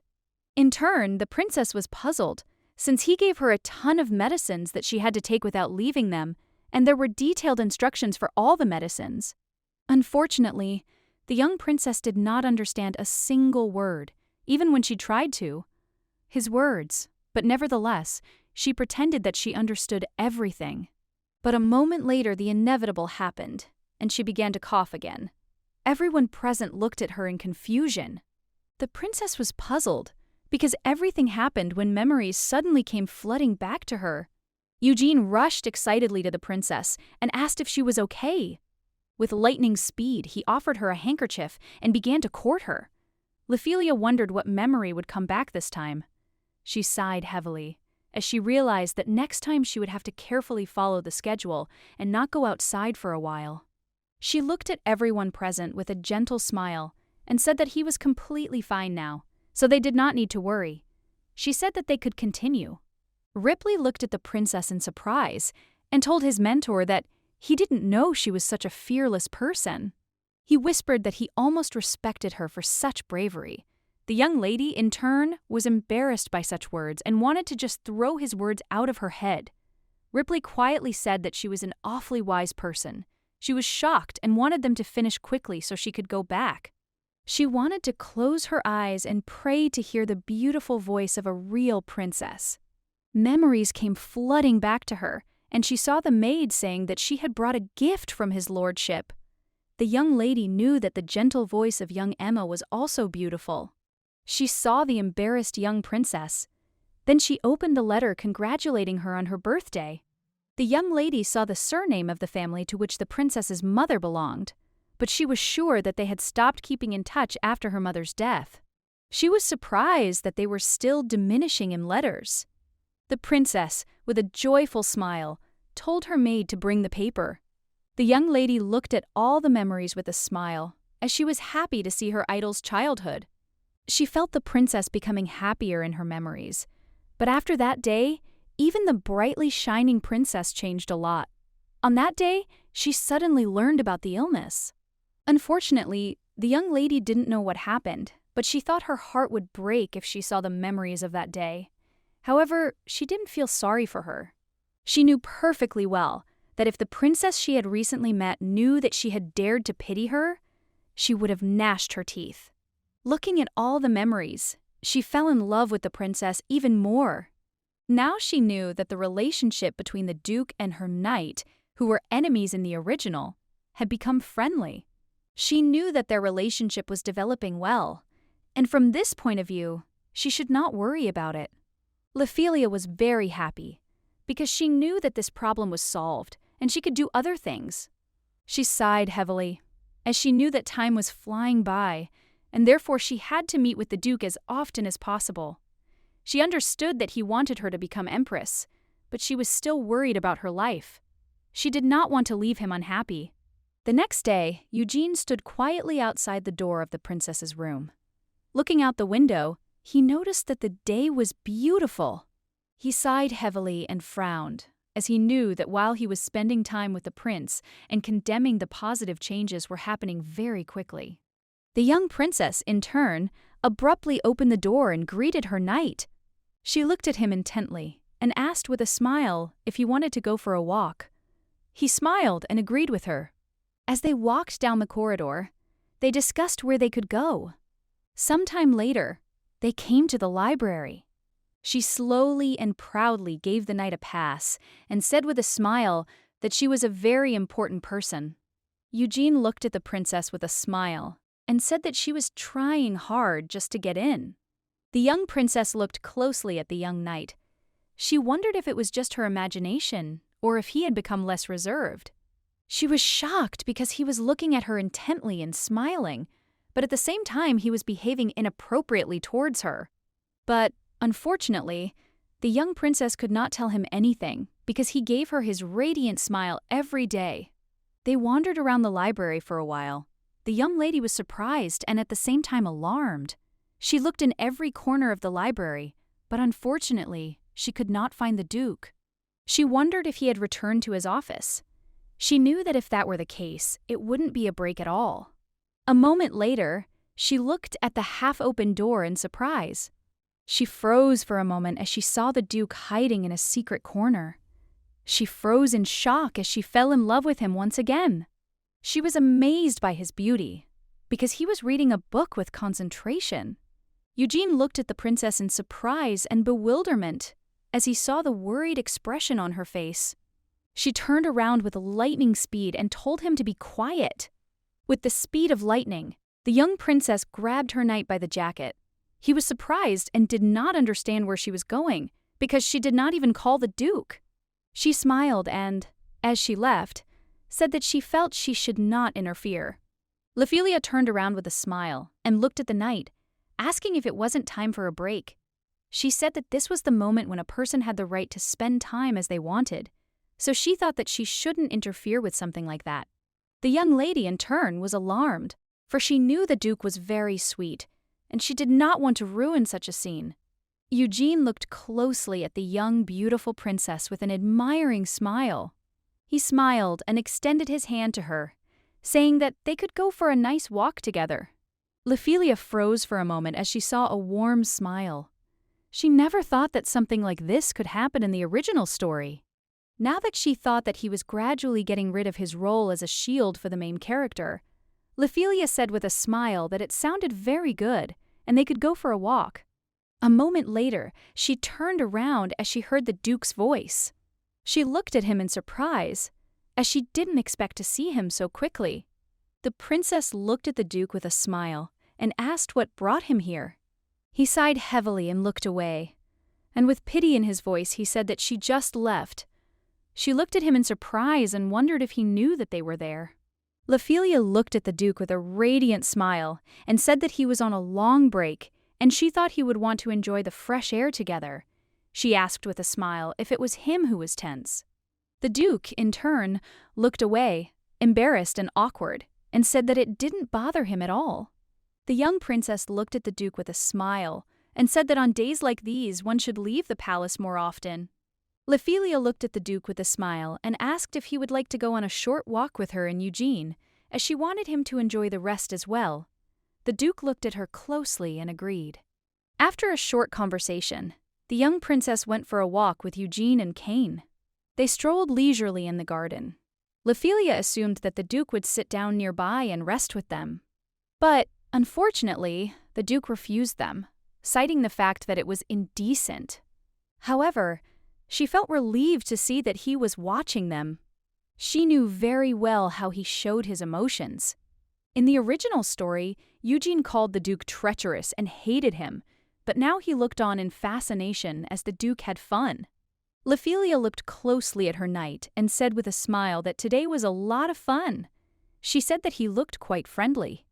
Eugene looked at her in surprise and asked if she was really talking about the Duke now. She smiled and said that that was exactly it. Eugene looked at the princess intently and said that no one would give the Duke such a characterization. She smiled and said that it seemed so. She looked closely at the young knight and said with a smile that the Duke was still very kind. Eugene in turn looked with a smile at the princess. Davina later said that she was still very strange. Compared to the clear weather, the rumors that spread through the palace were gloomy. Everyone was saying that the princess was dying and that the emperor still wanted to exile her. Words were said that should not have been spoken. The maid understood perfectly well that these rumors should never reach the princess's ears. Aaron looked closely at the princess and asked with a smile if she would like to drink some warm tea before bed. Ophelia thanked the maid for her concern. Ophelia looked at the maid with a smile and said that she had worked hard today and now should have a good rest. Aaron looked at the princess with embarrassment and agreed with her. Since the palace was currently in turmoil, Aaron kept thinking about what to do if strange rumors did reach the princess, and she, in turn, wondered if the princess would be okay. Ophelia stared into the distance. She knew that this was indeed reality, but it seemed to her as if she were in a dream. She sighed heavily and quietly said that if this wasn't a dream, then she didn't want to wake up. Linny looked at the princess with tears in her eyes. She didn't understand what she was talking about so suddenly. She wondered if the princess already knew about the rumors and felt worse. She looked at the princess with tears in her eyes because she did not want her to bear the burden alone. A moment later, the princess quietly said that she might have to leave, leaving something behind. The maids froze in place for a moment. Ophelia was glad that she could spend the whole day with the men. She knew that they were more beautiful than flowers, but still she was upset that she couldn't even take a photo of them. She sighed heavily, knowing that she would unfortunately not be able to take a photo, but a moment later she quietly said that she had to keep a diary. The young princess turned around as she wanted to call her maid, but noticed that there was no one in her room. The maids rushed to the head maid with tears in their eyes, saying that the princess wanted to leave and leave behind only a diary. Linny was puzzled because she did not understand why the princess suddenly wanted to keep a diary. She knew that the princess had never done anything like this before. Erin sighed and said that she didn't want to worry for no reason like her friend, but she clearly heard the princess's words. Emma looked closely at the young maids and said that they needed to calm down for now. But in turn, she was also excited, as she did not understand why the princess suddenly wanted to keep a diary. She was frightened and wondered if the rumors about the princess's death could be true. Emma wondered if the princess really wanted to leave the palace and renounce her right to the throne. Where misfortune befell a high-ranking person, the servants rarely suffered so much. However, after the princess opened her heart and became closer to them, she became a special person for the palace servants. Emma knew perfectly well that if this was all they could do for the princess, they had to help her. She looked closely at the young ladies and said that she had to get everything ready so that they could go back. Ophelia looked into the distance. She was happy, because today she could see the memories of the young princess. She knew that at a young age the princess already loved to study. She watched the young princess with admiration, as she was very elegant at her young age. She sighed heavily and stretched slowly as, unfortunately, after such good knowledge she could fall asleep and therefore decided to take a short walk in the garden. The young lady looked around carefully with a smile on her face, as she saw that this place was beautiful at night. She realized that she needed to come to the fountain more often. She sighed heavily as she realized that almost a month had passed since she had arrived at the palace. She was puzzled, because she couldn't even leave the palace, but in turn, she noticed that time really flew by. Ophelia understood that she had to prepare in order to leave the palace. She would like to meet other heroes outside the palace walls. She sighed heavily, as she knew perfectly well that her doctor would not allow her to do this. She was puzzled because the doctor was overreacting to her requests. She really wanted to cry and scream that she wanted to get out, but unfortunately, her thoughts flew away when she heard a crunching sound not far from her. She turned around and saw the Duke making his way through the bushes. She looked at the Duke in surprise, as she had not expected to see him at such a late hour. The Duke in turn bowed low to the princess. She looked closely at the Duke, as she understood that he was a man of several of their words. Ophelia, looking at the Duke, said that she did not at all think that she would meet him in such a place. She looked at the Duke intently, knowing he might call it indecent. She slowly approached him, and he called her in surprise. She was surprised and at the same time puzzled, because he again looked at her affectionately and called her. She understood that although he was an awfully quiet person, he was still very handsome. Ophelia knew that everything would be fine if she started the dialogue first. She slowly approached the Duke and greeted him with a smile. The young lady was lost in her memories and decided to look at the Duke from the original story. He met the main character on his way to report a case. He was an absolute workaholic and therefore rarely went outside. The young lady in turn was upset and cried because she cut her finger on the paper, while the young lady reading the lines of the novel laughed at how ridiculous it was. In any case, the young man couldn't just ignore the main character. He was always a long-term person, although if you look at him now, he looked very innocent. He carried darkness in his heart since birth, because in fact, the Duke was part vampire. Perhaps that was the reason he was in a depressed state. Probably his end, which he did not want, was gloomy. The young lady, in turn, was furious as she realized that it was unfair that a handsome man should die young. She knew that it was because the Duke's past was depressive and dark. She was worried because she was worried that the prince might hurt the Duke like in the original. After she left the palace, his gentle nature worried her. Ophelia looked at the Duke intently and said that he must survive and must not let anyone hurt him no matter what. She looked at him intently and asked if he understood her. She understood perfectly well that if someone with such beauty was wounded, her heart would also suffer. She was afraid to see the young man in a drunken state, but for a moment, thinking, she realized that everything would be okay if someone hurt him a little. He looked at her in surprise and asked what she meant. The young lady was taken aback and, looking away from the Duke, said that she had not meant anything like that. She was puzzled, as she understood that he was now standing in front of her, and she was fantasizing about him. She smiled and said she just wanted him to be okay as long as he was with her. She wanted very much for him to remain safe and sound, so that she could heal herself with his beauty in the days of disappointment. Cain looked at the princess intently and asked if she would mind if he told her a story from the past. The princess looked at him tenderly and agreed to listen to his story. One day, a child was born whose birth no one expected.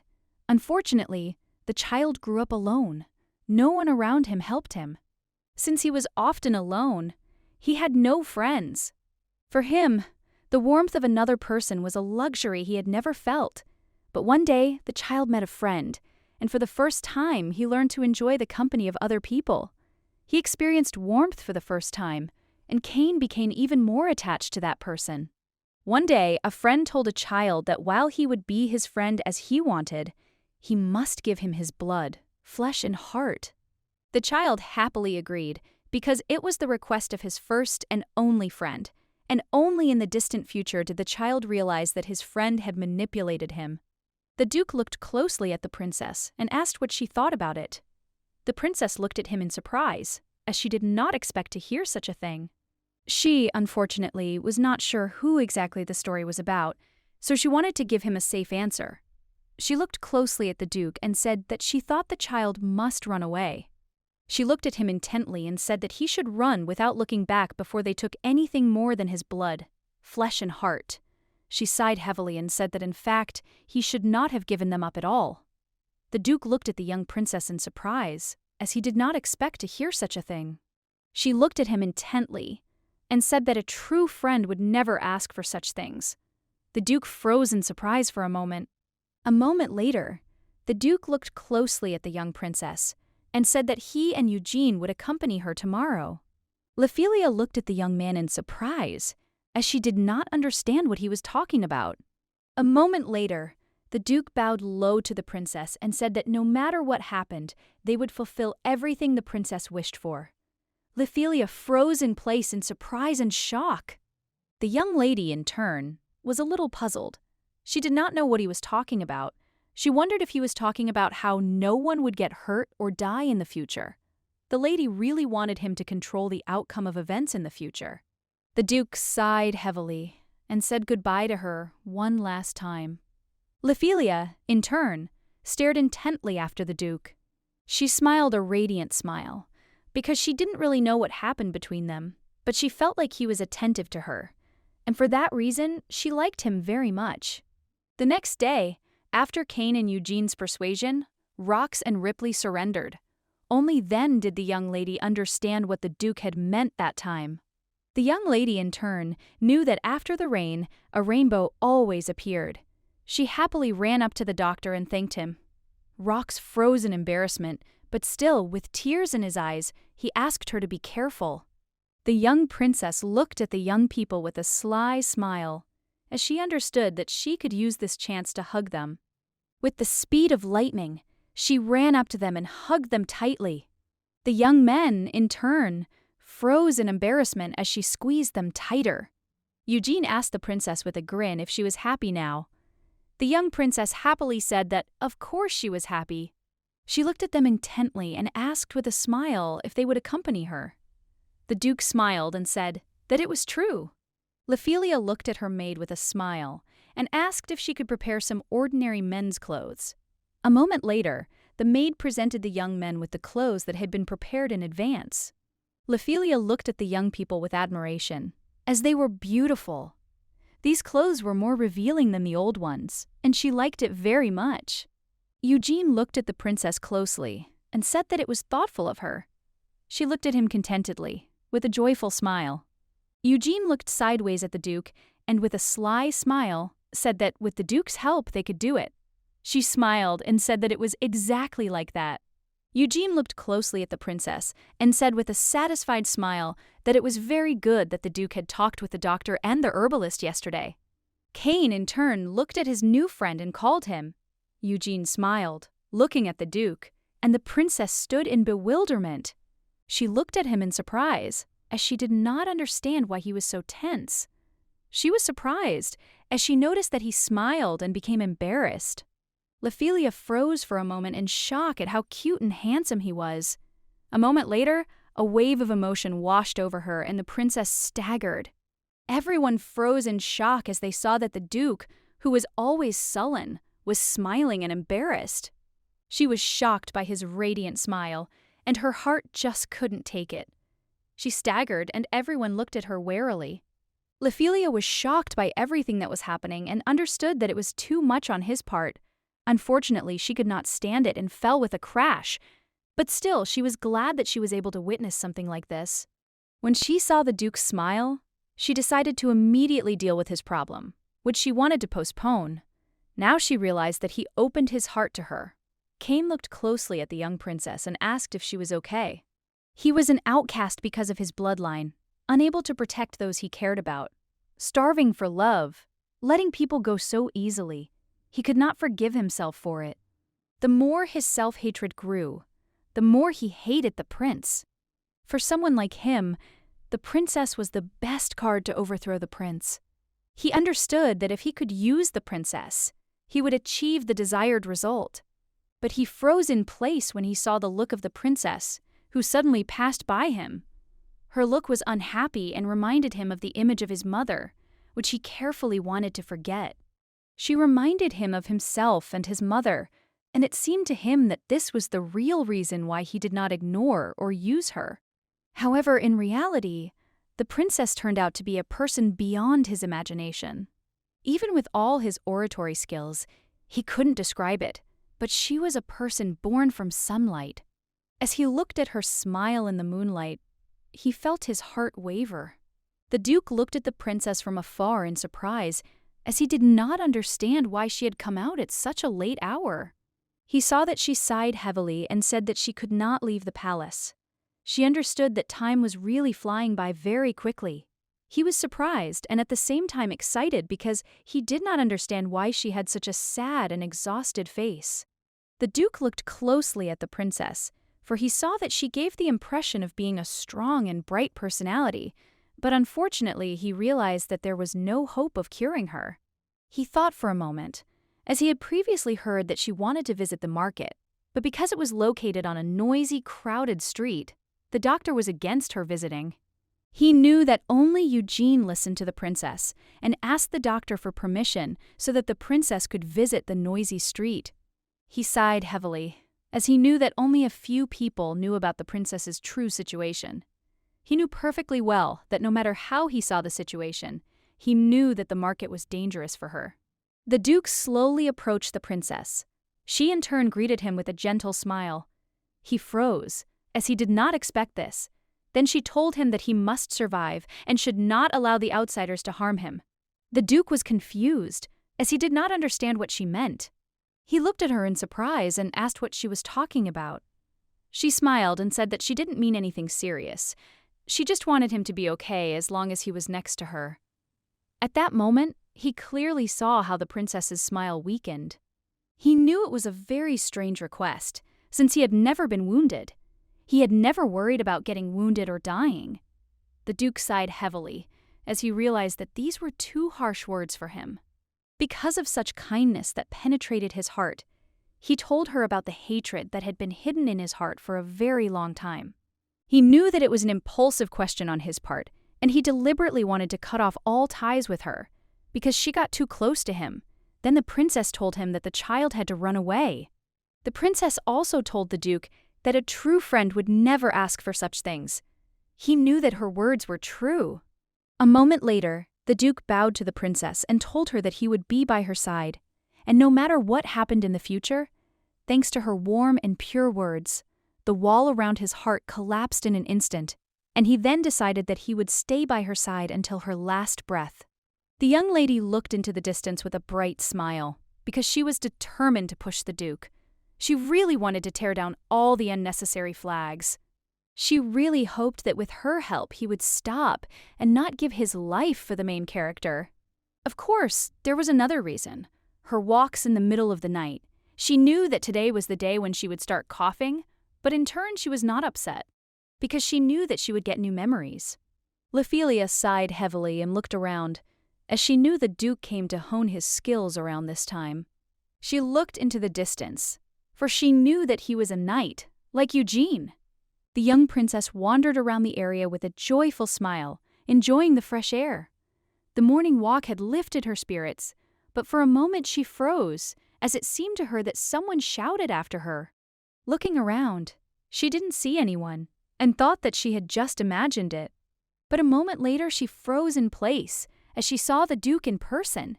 She was glad that she found him so quickly. The Duke looked at the princess in surprise, as he did not expect to see her at all. He excitedly came closer to her and asked if she had come alone. The young princess looked at the Duke with a smile and said that it was true, but she didn't even think that he would be here. Ophelia looked closely at the Duke and asked if she had disturbed him. The Duke sighed heavily and said with a smile that this was not the case. A moment later, he said that she should wait for him a little. The Duke slowly walked towards his things. A moment later, the Duke, asking for forgiveness, covered the young princess with his cloak. The young lady froze for a moment in embarrassment.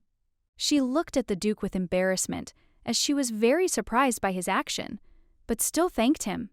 He looked at her intently and said that, unfortunately, it was already late and therefore cold. He looked at her in surprise and asked why she wasn't sleeping at such a time. Ophelia looked at the Duke with a joyful smile and said that she just wanted to meet him. But a moment later, she was taken aback and said that she had had a nightmare, and that was why she couldn't sleep. The Duke looked at her in surprise, as he did not expect to hear something like this. The young lady smiled tenderly and sighed heavily, saying that on days like these she often had nightmares. She smiled and asked why he was here now. She sighed heavily and said that if her question made him uncomfortable, he did not have to answer. But the Duke calmly looked at the princess and said that he was just training. The young lady, in turn, came in the middle of the night to taste on this topic. She had the feeling that she was playing a game and knew the answer in advance, but, unfortunately, she had a bad feeling. Looking away from the Duke, she said that she had distracted him after all. The Duke sighed heavily and said with a gentle smile that it did not matter, because he was training his heart, not his sword. The young lady sighed heavily, as she knew what the main character would answer in her place. But she in turn said that she understood him. She smiled and said that it seemed that if he trained, his mind became stronger. So he sighed heavily and said that, unfortunately, he did not know this. The mood was slowly changing, but her heart was beating very hard, and she was starting to go crazy because his voice was deep and charming. The young lady was simply intoxicated by it. She sighed heavily, as she understood that, unfortunately, she could not leave everything like that. She knew that the trauma was poisoning his heart, and there was nothing better than a few phrases. Besides, the young lady knew the magic words very well. They should make him feel much more comfortable. Ophelia sighed heavily and, without looking up, said that she knew perfectly well that this was a very stupid question. But since it was not something he could see or feel, he was unable to draw accurate conclusions. She looked closely at the young man and asked if there was something bothering him since he was training. Cain looked away from her as he hesitated to answer. A moment later, he said that it was not a problem that the princess needed to worry about. Ophelia sighed heavily and said that she did not want to interfere. But still, if his heart was breaking, he should give his mind a little rest. She looked at him intently, and with a gentle smile said that this was exactly what she was thinking about. The Duke froze for a moment, as he did not expect to hear such a thing. Ophelia knew very well that these words were originally spoken by the main character after she followed the Duke and learned of his heavy burden. Of course, she couldn't know about his thoughts. She just answered that way when she heard that he was solving some problems. But she knew perfectly well that these words were very important for the young Duke.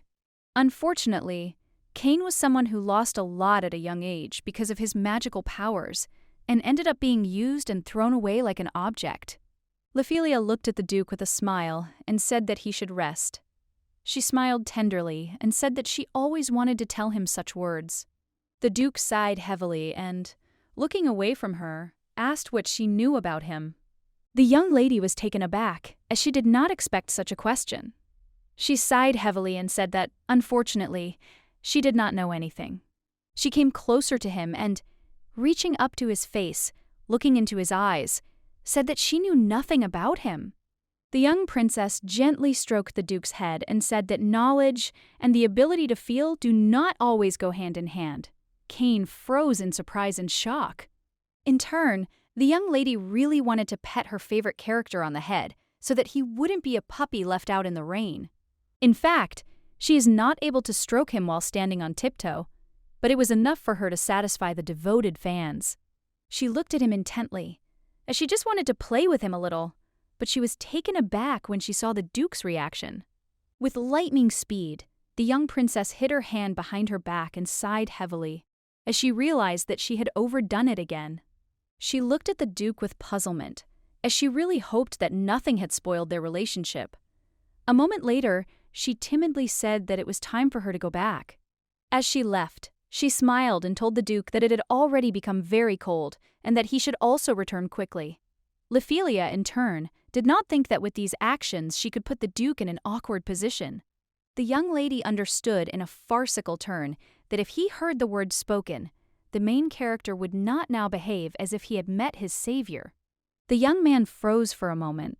He understood that it was simply impossible that the princess knew what pain he had experienced, because even the emperor himself had not known anything like it. He was taken aback and wondered what if she knew about everything. He saw that she was smiling kindly, as if everything was okay, but he didn't understand why her words penetrated so deeply into his heart. He wondered if it was because she was the one who said them. In turn, Eugene watched the young people closely. Because he was interested in what they were doing at this time, he saw that the Duke was shocked. As he thought, the princess wanted to be alone. He watched the princess quietly and made sure that she did not notice him. But he was surprised when she quickly found the place where the Duke trained. Then he shouted that she should stop because he was excited. But the princess did not hear him. A moment later, Eugene jumped down from the tree and, looking at the Duke, said that, apart from the nightmares, the princess's condition was not improving. The Duke looked at the young man in surprise and asked what he had seen. Eugene looked at the Duke in bewilderment and asked if it was really that important. Cain looked at his new friend intently but said nothing. Eugene looked at him intently and said that he reported it because he was too busy with the conversation to notice. Eugene asked the Duke if he knew about the rumors that were quickly spreading within the palace and beyond about the princess. He said that everyone was saying that the princess was close to death. The Duke was shocked and at the same time excited by these rumors. Eugene looked at the Duke and said that the princess was not just having nightmares. The Duke was taken aback for a moment and wondered if the princess had ever been so sad before. He sighed heavily as he realized that the princess was able to understand him because the princess acted as if pain was a natural part of life that she was used to. Eugene looked closely at the Duke and said that the princess always smiled as if everything was fine, but the situation could be much worse than they thought. Cain sighed heavily, but did not answer. Now he realized that he had been too self-confident. Linny looked at the princess with a happy smile and said that there were many types of peasant clothing. For some time she showed the princess different outfits without stopping. The princess looked at the maid with a smile, because she thought that she was behaving very nicely. Ophelia looked at the maid with a gentle smile and asked if she could pick out something that would look better on her. The maid looked at the young princess with shining eyes and said that she looked beautiful in any clothes she wore. Ophelia looked at the maid with a satisfied smile as she knew that this was the pure truth. The reason they were so busy now was because they were going to meet Miss Avon. The young princess, in turn, confided in her faithful maids regarding this problem. Ophelia looked at Emma and asked if everything was ready. Emma smiled and said that everything was ready. Emma looked at the young princess with excitement and asked if she could inquire why the princess was doing all this. Ophelia sighed heavily and looked closely at everyone present, as she saw that they were very curious. She looked at them with a smile and said, "She fell asleep. There is no point in you having them. The matter she entrusted to them concerned the closure of the salons that the princess owned." She understood perfectly well that they would all turn into paper anyway when the original story began, because they would all be ruined. She knew that salons were now very popular among the capital's ladies. But at the same time, she knew that the salon in the alley, which the main character would accidentally discover, would become insanely popular. As soon as this salon began opening stores, all the others would go bankrupt. Now she understood that there was no point in having so many salons. Besides, the young lady understood that it was better for her to have gold with her now. She knew that she needed resources to help Avon and her carefree future. She understood perfectly well that, apart from money, there was nothing more attractive in the whole world. The young princess looked closely at her maids and said with a gentle smile that there was no point in her keeping salons. A moment later she looked at them in surprise, not understanding why their faces had suddenly darkened. The maids were taken aback and said that they hadn't meant anything like that and that she didn't need to worry about it. The princess, in turn, looked at them in bewilderment but said nothing. She smiled tenderly, knowing that nothing terrible had happened. The princess decided not to worry about it, knowing that today was a very important day for her, since she had prepared very diligently for it. Opening the door, she froze in place as she saw young people who were shining with their beauty. They looked closely at the princess and said with a smile that she should follow them. Deep in her soul, the princess screamed, for they were simply gods incarnate. With a joyful smile, she approached the young people and told them that it was time for them to go. She smiled and looked at her maid with a puzzled expression. Ophelia asked the maid for forgiveness, because next time she wanted to go for a walk in the city with her.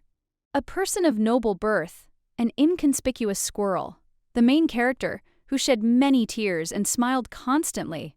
She didn't know anyone from the imperial family when she first visited the market, but she managed to attract the attention of the Information Guildmaster and the Mercenary Guildmaster.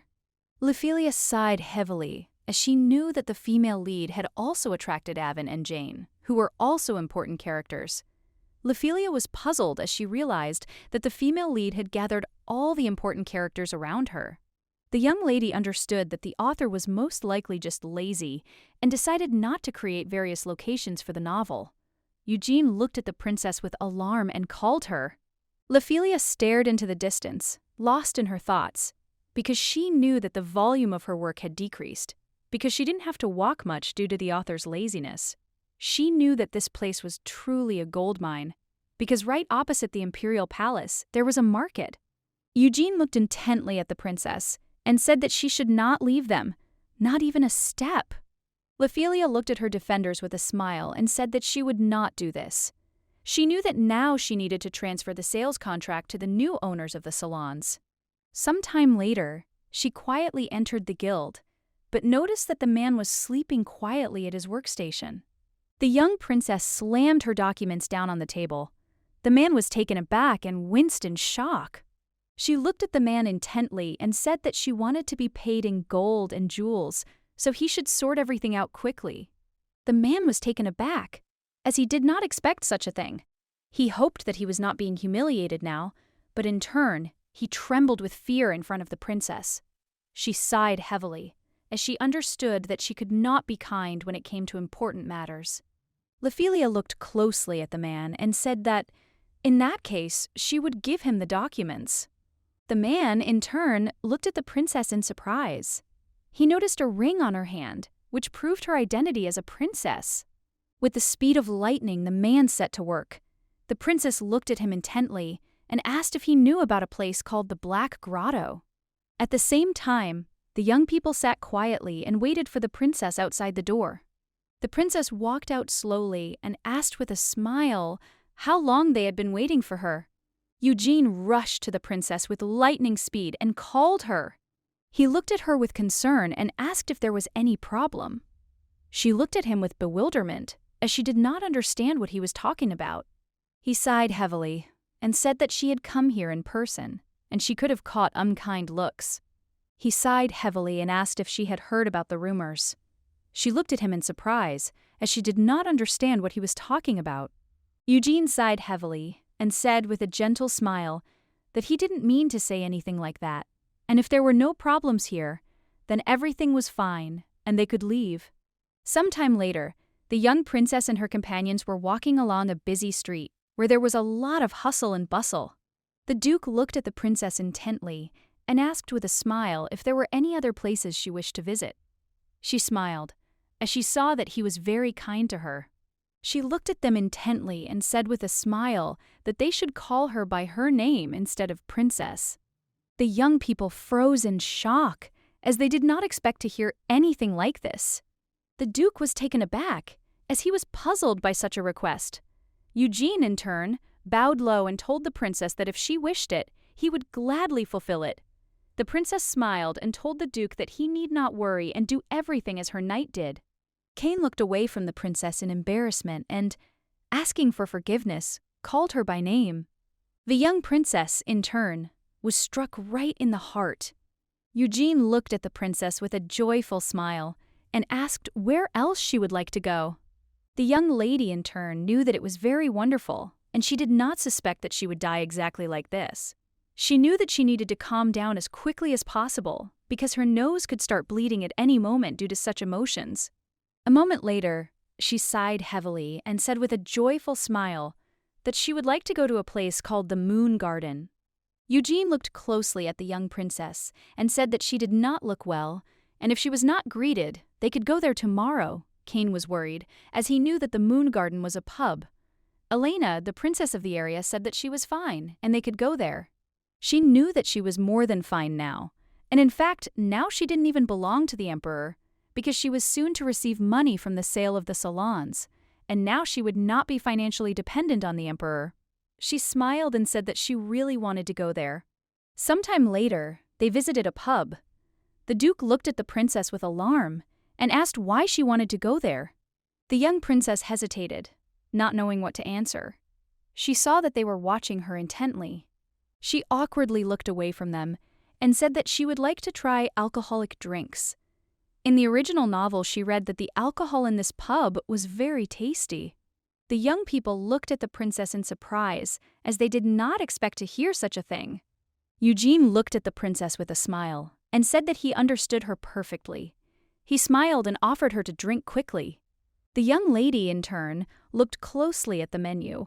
She really wanted to try the popular moon drink, but in turn, she knew that she should not get drunk, so she wanted to drink one glass. Ophelia walked up to the bartender with lightning speed and placed an order. At the same time, the young people were sitting quietly at the table. Cain sighed heavily and whispered to his companion that ordinary people would not recognize the princess, but perhaps placing an order in person would be somewhat problematic for her. Eugene smiled and said that the princess looked very excited. He sighed heavily and said that it was the first time she had stepped outside the castle. He knew that her condition could suddenly worsen. She could not go outside, because she could not be sure that she would be able to maintain the appearance of good health, although she really liked it. He remembered the maid, who had told him, alarmed, that the amount of blood the princess was coughing up had increased. Cain looked intently at his companion and whispered, "For this reason, the rumors that spread throughout the palace must not reach the princess's ears." The princess looked at her companions with a joyful smile and asked them for help, as she could not carry all the drinks herself. Ophelia looked at the filled glass with a joyful smile, as she could smell the bittersweet aroma of the drink. She was glad that she could drink some alcohol, as she had not drunk it for a long time. Eugene looked at the princess with a gentle smile, and said that her hood had slipped a little. A moment later, he threw the hood over her head. Ophelia screamed and called her knight. She smiled, as he was very attentive to her. Eugene looked at her intently and said with a smile that she should call him by his name to avoid misunderstandings. The young lady, in turn, was surprised and at the same time embarrassed. He looked at her with a tender smile and asked her to call him Eugene. The Duke, in turn, looked away from the princess and said that if it was okay, then she could call him by his name too. The young princess froze in shock, as she did not expect to hear such a thing, but she was still very happy. A moment later, Ophelia was sitting quietly in her place, bursting into tears. She burst into tears and said with a smile that she would call them by name and also thanked them. She was puzzled because she was very touched by their concern, and her tears flowed by themselves. Unfortunately, the princess was not allowed to make friends. She could neither understand nor dream of such things. Eugene looked closely at the princess and called her, but suddenly they heard a conversation at the next table. The men were talking about a member of the imperial family dying. The man told his friend that he was absolutely sure that he heard everything clearly, because one of his acquaintances worked in the castle. He told him that the cruel princess was dying. Ophelia sighed heavily, as the men had ruined her good mood with their conversation. The man told his friend that the princess was vomiting blood. The young people looked at the men with fury. But, unfortunately, his friend didn't believe him and couldn't understand where they got such information. Ophelia glanced sideways at the men. She wondered if the crown prince's intrigues were behind these rumors. She was puzzled, as the rumors had already spread among the populace. The men, in turn, discussed this topic, as they heard that the princess was slowly dying. The man looked at his friend and asked if he knew Annie, because it was she who told him about the princess, and not from just anywhere, but from the palace itself. The man, drinking alcohol, said that if the information was from the palace itself, then it seemed to be true. He sighed heavily and said that if this was so, then this was the best thing that could happen. Ophelia froze in shock, as she didn't expect to hear something like that. They were saying that no one liked the princess anyway, and that she should die quickly. The young lady was furious. She didn't understand how they could insult the princess she loved so much. The Duke covered the princess's ears with lightning speed. She froze for a moment as she heard a roar. She looked up and gazed at the Duke, who was looking at her with a gentle smile. Cain looked at her intently and with a gentle smile said that it was getting dark, and it was time for them to go back. Ophelia sat, spellbound, while the carnage raged behind her. A moment later, they nevertheless hurried towards the exit. The young man looked at the young people with a grin, as he was surprised to see such a strange company. He smiled and said to himself that it looked like the rumors were true. He was taken aback for a moment, because he saw that the princess had heard someone wishing her death, but she smiled as if nothing had happened. Harris was confused, because he realized that the princess was very brave, but he still wanted very much to see her tears. The young man looked at his companion in surprise and asked how he could wish for such a thing. Harris looked at the young man with cold fury and anger and asked if he hadn't told him not to appear on his territory. The young man looked at his friend with a grin and told him to be kinder to his old friend. Harris looked intently at Daniel and said that he was very funny. Daniel sighed heavily and told his friend that he was only saying that because he cared about him, because people might think he was a pervert who liked to watch other people cry. Harris looked at him intently and told him to look at himself, since the number of his mistresses was growing in proportion to the number of corpses he had a hand in killing. Daniel sighed heavily and said that this was a misunderstanding. Harris looked at him in surprise and asked what he was talking about. Daniel, in turn, quietly muttered that he had never had mistresses, because he did not understand why he would fall in love with his own target. Harris mockingly told his friend that he was simply crazy. He laughed wildly and said that if you think about it, it was very funny. Daniel looked intently at the door. He was curious to see if there was a reason to love the one who would soon die. Cain covered the princess's ears so that she could not hear everything that was happening behind her back, as Eugene dealt with his men with lightning speed. It was a one-sided fight for the night. She was alarmed because she was afraid that he might get hurt in the fight. But she was still grateful to him. because at that moment she saw how he was breathing raggedly, like a wild animal. She was embarrassed at the same time as he was insanely sexy then. Thinking about this, she was no longer angry at the men who wanted her dead, but she still wondered if her knight was angry because they insulted her. She looked at her companions with a smile and thanked them, for now she was happy. After her words, Eugene did not say a word. Ophelia wondered if she had done something wrong. She approached Eugene and said, worried that he had been silent the whole way. Ophelia asked him if she had done something wrong. Eugene turned to the princess and quietly asked why she wasn't angry. She looked at him in surprise and, sighing heavily, said that she had no reason to be angry. Eugene was puzzled. He asked if what had happened wasn't enough. He didn't understand why she said there was no reason to be angry. Ophelia sighed heavily and said that it wasn't that important at all. The knight froze in place in shock, as he did not expect to hear such a thing. She really liked the princess, and she knew that the princess was the villain in the original, so the princess couldn't fix the mistakes of the real story. So even if it was unpleasant for her to hear this, there was nothing in it that could make her angry. She didn't even want to ignore the life that the princess had lived up to this moment. Ophelia looked at her companions with a gentle smile and quietly said that she did not want to ignore the life that Unni had lived up to now, and she did not see anything wrong with the fact that such talk took place. She understood perfectly well that it was simply impossible to get rid of all the rumors. The only thing she could change was the mood of the rumors. Ophelia had no intention of worrying about such things at all. As long as her current body was weak, she might get sick again if she took things to heart. She smiled and told her companion that everything was fine and he did not need to worry. Eugene was furious. He shouted at the princess that she should not take it lightly, even if it was always like that. She smiled and said that she was completely fine. He looked at her intently and shouted that it was not so, and he was perfectly aware of it.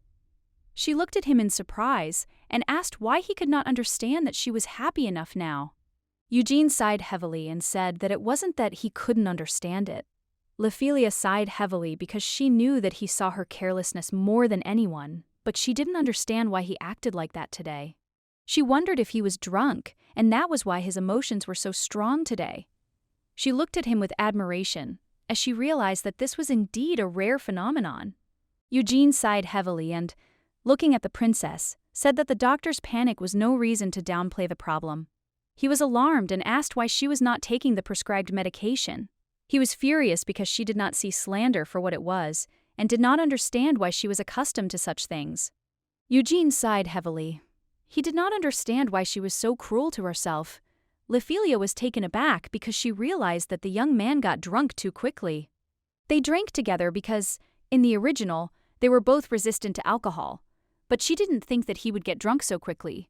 Ophelia looked closely at the knight and realized that she didn't need to let him drink like that anymore. Eugene looked closely at the princess and asked how she could smile knowing that she would soon die, while the Duke asked his friend to stop. Eugene sighed heavily and said, trembling, that he was just very upset. He was furious and did not understand why the princess made him feel this way. With the speed of lightning, he walked up to the princess and hugged her tightly. Ophelia was taken aback by the embarrassment on the spot. Ophelia was shocked by his actions and did not understand what he was doing at all. She was shocked but knew she needed to calm down, but his scent was getting into her. She knew she needed to get distracted quickly, otherwise all the emotions would come over her. The young woman knew perfectly well that she could enjoy this moment. She wanted to reach out to him, as his abs were beckoning her. She was so happy that everything was blurry before her eyes. A moment later, she looked at him intently and asked if he could hug her again. She sighed heavily and looked sideways at the knight with tears in her eyes, because she knew that she simply could not say such a thing out loud. Eugene, in turn, sighed heavily and whispered to himself how he dared to do something like that. Ophelia realized that he had already sobered up a little. He was puzzled, because he could not understand how he dared to cross the line and say such words to the princess. She sighed heavily and said that it was not so, because she was the one who went beyond the limits. She understood that she hugged him, and thus went beyond the limits of what was permitted. She looked closely at the young man and thanked him with a smile. A moment later, the princess froze in place as she saw what had accidentally opened his shirt. She realized that the best way out of the situation would be to fake fainting. At the same time, the Duke was closely watching the young people. But after a few seconds, he heard some kind of whistling in the distance. Looking around, he noticed that a stone filled with magic was flying towards the princess and the genie. With lightning speed, he drew his sword from its sheath and repelled the attack. The stone quickly crumbled into small pieces. The Duke looked intently at his companion and said that he would leave the princess in his care. At the same time, Harris stood around the corner of the house and watched the young people. He was irritated by the fact that they were clinging to the princess. He sighed heavily because he realized that he should not have left Daniel alone to spy on them. He understood that the more difficult it was to be near her, the more he wanted to get her. The young lady sighed heavily and asked her doctor if he had any stimulants by any chance. She said that even if the effect was weaker, it would be better. He looked at her in bewilderment, not having time to say anything. She sighed heavily and said that she wanted something that she could get at any time. Rox was surprised. She sighed heavily and said that she fainted again yesterday. Lephelia said that it began to happen more often. Rox looked at the young lady with a puzzled look. She looked at him sideways and said that she couldn't do this anymore. Rox looked at the princess with concern and said that fainting could not be prevented. He said that her weakening body was doing this in self-defense. She turned around and said with a smile that it was not that. She just wanted to prepare everything she could. She looked at the doctor intently and said with puzzlement that she had caused a lot of trouble for those around her yesterday.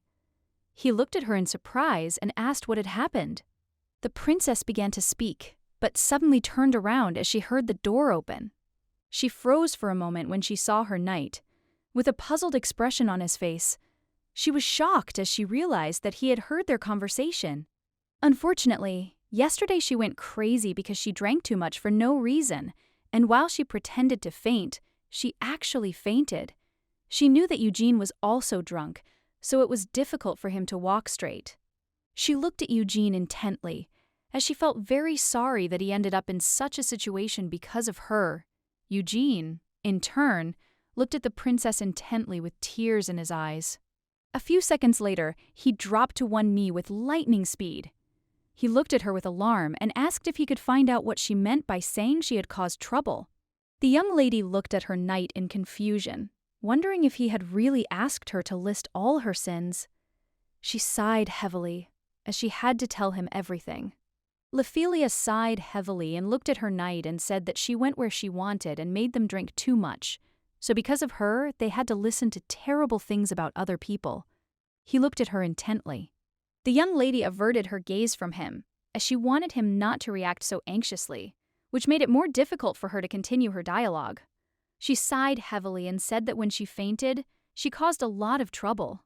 Bursting into tears, the young man asked the princess not to be like that.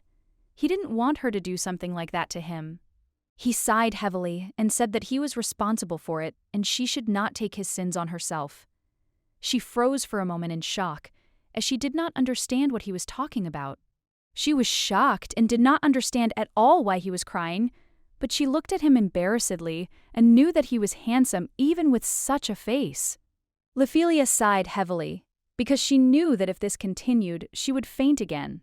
With lightning speed, she reached out to her knight, and with a smile asked why he was crying like this when she did not want him to. Lephelia smiled and said that she was very sorry, but everything would be all right now, so he shouldn't be sad. She smiled a gentle smile and told her knight that she liked him very much. Rox, in turn, watched the young people closely, as he was touched by their words. The young lady, in turn, looked at the knight with a tender smile, because she could not believe that she had just seen him crying. It seemed to her that holy water was flowing down his cheeks. He smiled and told the princess that he felt the same way. The oath of a free knight was different from that of ordinary knights, in that on the day his master breathed his last, he must let go of his sword. In fact, Eugene didn't really love his sword that much. He didn't really consider himself a knight. But one day he wanted, never seeing the princess cry, and wished to stay with her for a long time. In fact, such emotions were similar to sympathy. He was surprised because he was very close to her. He knew that they were not friends or anything like that, but they had a special relationship. Eugene understood that this was enough for him. Late in the evening, he knelt before the princess and said that he dedicated himself to serving her. He wanted to become the sword and shield of this man until the very end.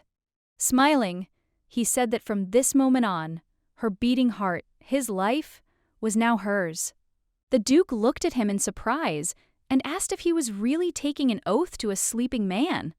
Eugene turned around and said with a smile that he had been thinking that if the princess found out, she would try to stop him. Eugene smiled and told the Duke that at first he thought the princess was an ice statue, but then he realized that this did not match the rumors. Besides, he heard everyone say that the princess was cold and evil. It seemed to him that she was like an empty cup, created from ice that does not give. A cup that refused to feel emotion. However, one day the princess took the first step towards him, so he also approached her. Then he saw clearly that she was not made of ice. At that moment, Eugene felt he didn't feel it, although he thought that he disliked her since he had no other opinion about her. But he realized what this feeling was when he saw her for real. Eugene looked closely at the sleeping princess and asked the Duke if he knew the princess. He smiled tenderly and said that she didn't let anyone get too close to her heart. In her first words addressed to him, he did not catch any hint of romantic interest.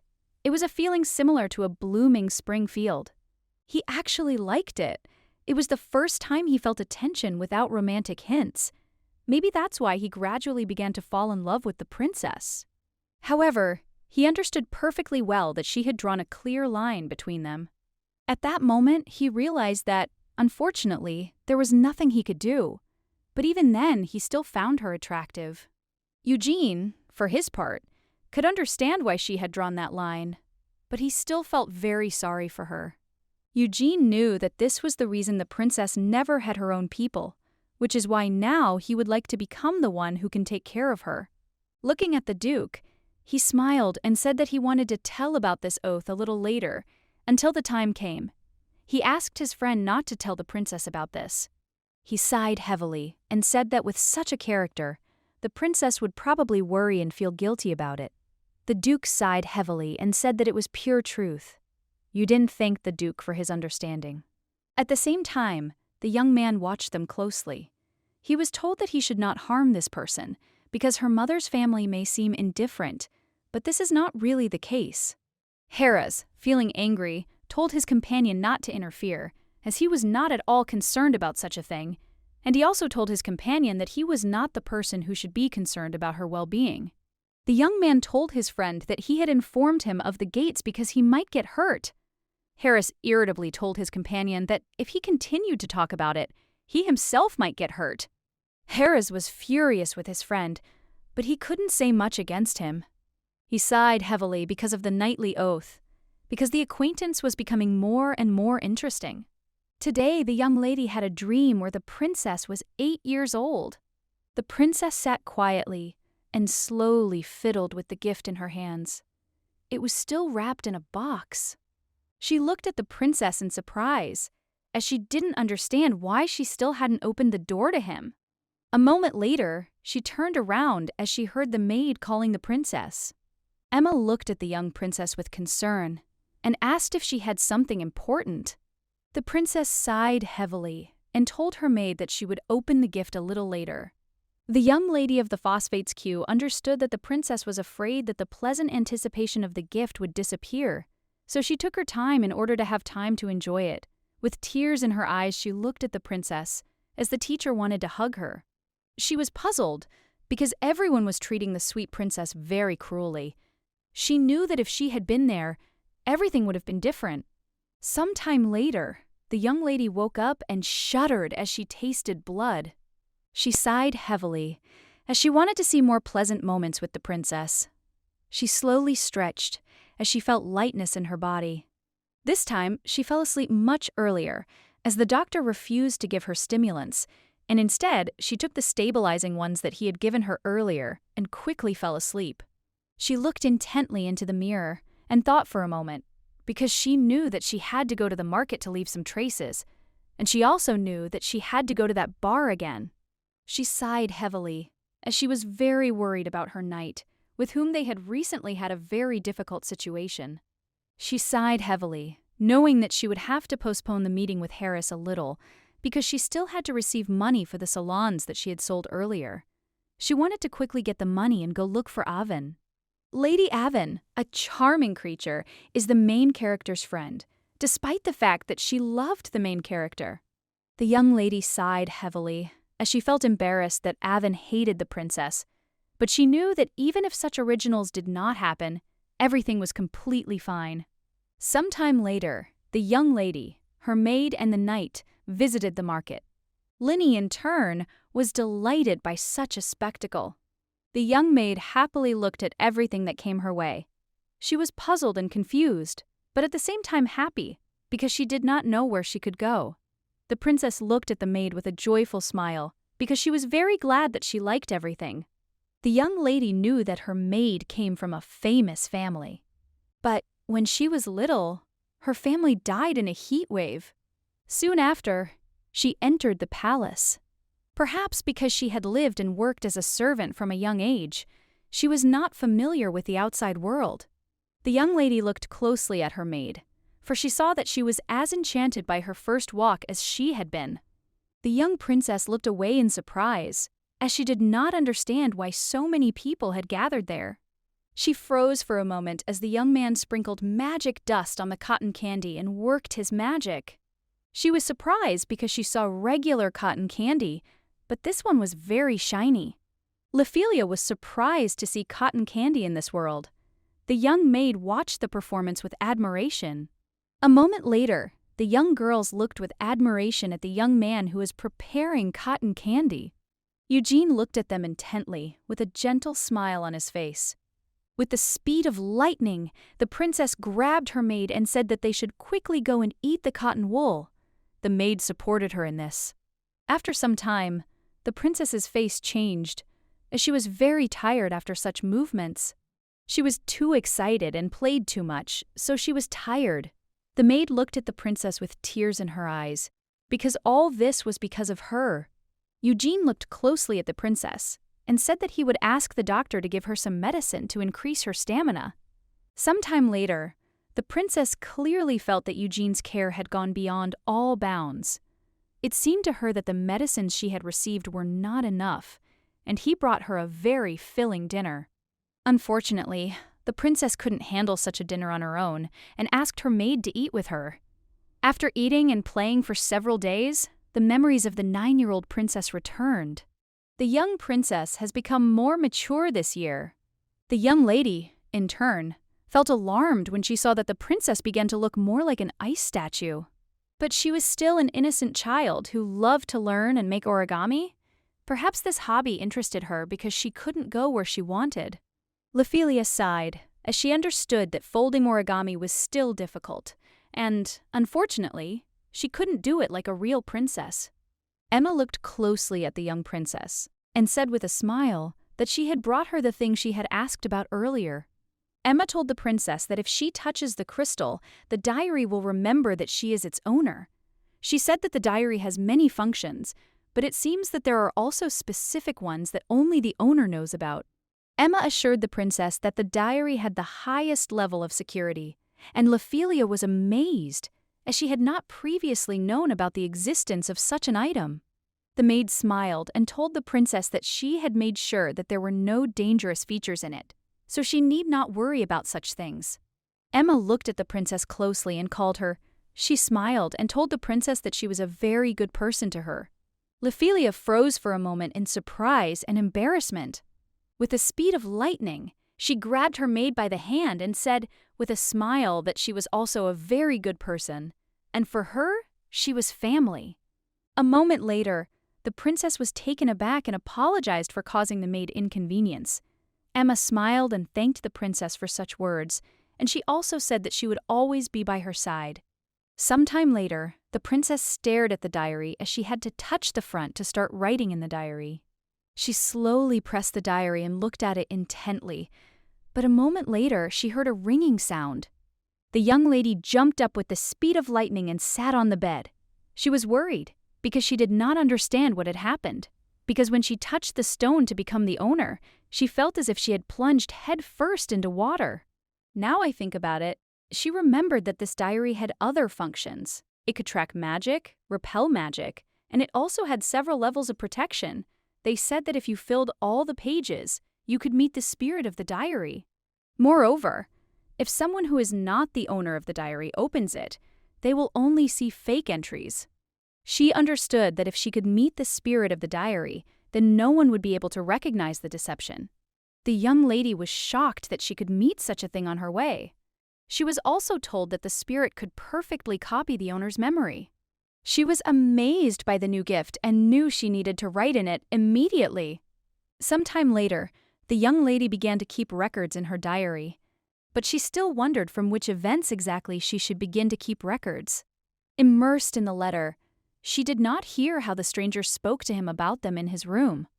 She didn't know if she was sleeping or if memories were flooding her. She didn't understand what exactly had changed, but unexpectedly for herself, she saw a beautiful and cute puppy. She thought that the princess had most likely received the puppy as a gift. A small gift that the princess received from her mother's family expanded the world of the young princess and turned it around. Previously, she thought that the princess was a child who loved to study, but it turned out that the reason for studying so hard was to receive a gift. The young lady, in turn, looked at the princess with admiration. The princess looked sideways at the man and asked why the puppy was in the room. The man sighed heavily and said that it was because it was a gift for her. The princess looked closely at the puppy and asked if the baby had no mother. He sighed heavily and said that he did not know this, and also asked for forgiveness, saying that it was time for him to leave. The young lady stared at the little puppy, who was shaking with fear. She looked closely at the puppy and with a gentle smile said that from now on her name is Philia. It was her whistle, but no one called her that. She sighed heavily and said that this nickname was very dear to her, and therefore she was giving it away. The young lady, in turn, opened her eyes as she smelled the medicine. She looked around vaguely and wondered if she was in the infirmary. A moment later, she slowly sat up, coughing, and noticed that there were courtship instruments near her bed. She realized that the base had fainted. She had never lost consciousness from memories before, but she knew that someone had definitely entered her room. Then she slowly turned around, because she heard someone's voice. Ophelia sighed heavily, as she couldn't really remember what had happened. A moment later, she heard a conversation outside the door, the doctor saying that the princess's condition was not due to mental shock, because she had symptoms that resembled the destruction of her soul. He said that this disease affects the soul, and besides, the princess is weak and therefore susceptible to the most terrible side effects. He looked closely at the young people and sighed heavily as he said that the side effects continued to appear, and, unfortunately, her suffering was intensifying. They did not know whether it was possible to replace her soul. He said that it would last no more than a few years. At the same time, the princess silently listened to the doctor's words. She knew that she was a real princess, had already replaced her soul, so these words did not apply to her.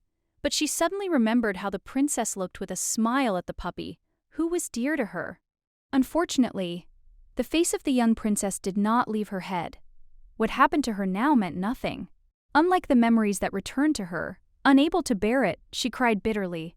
She cried not because she could not hug the young princess then. The Duke looked at everyone present and said that they should end the conversation, as he heard the princess crying in the next room. He looked at them intently and said that they should not talk about this here. Rox looked at everyone present intently. They said that they would return later, so the princess can rest now. The young princess, in turn, wondered how they knew that she wanted to be alone, if they didn't even know that she was crying. A few minutes later, she looked up in surprise and saw a young man staring at her. Ophelia looked at the young man with bewilderment, as she did not expect to see anyone. She looked at him intently, bursting into tears, and since it seemed to her that he looked like an angel, she sighed heavily and asked who he was. A moment later, memories came flooding back to her. She realized that it was he who had suddenly appeared in her room. It was he who had frightened her, and she had lost consciousness.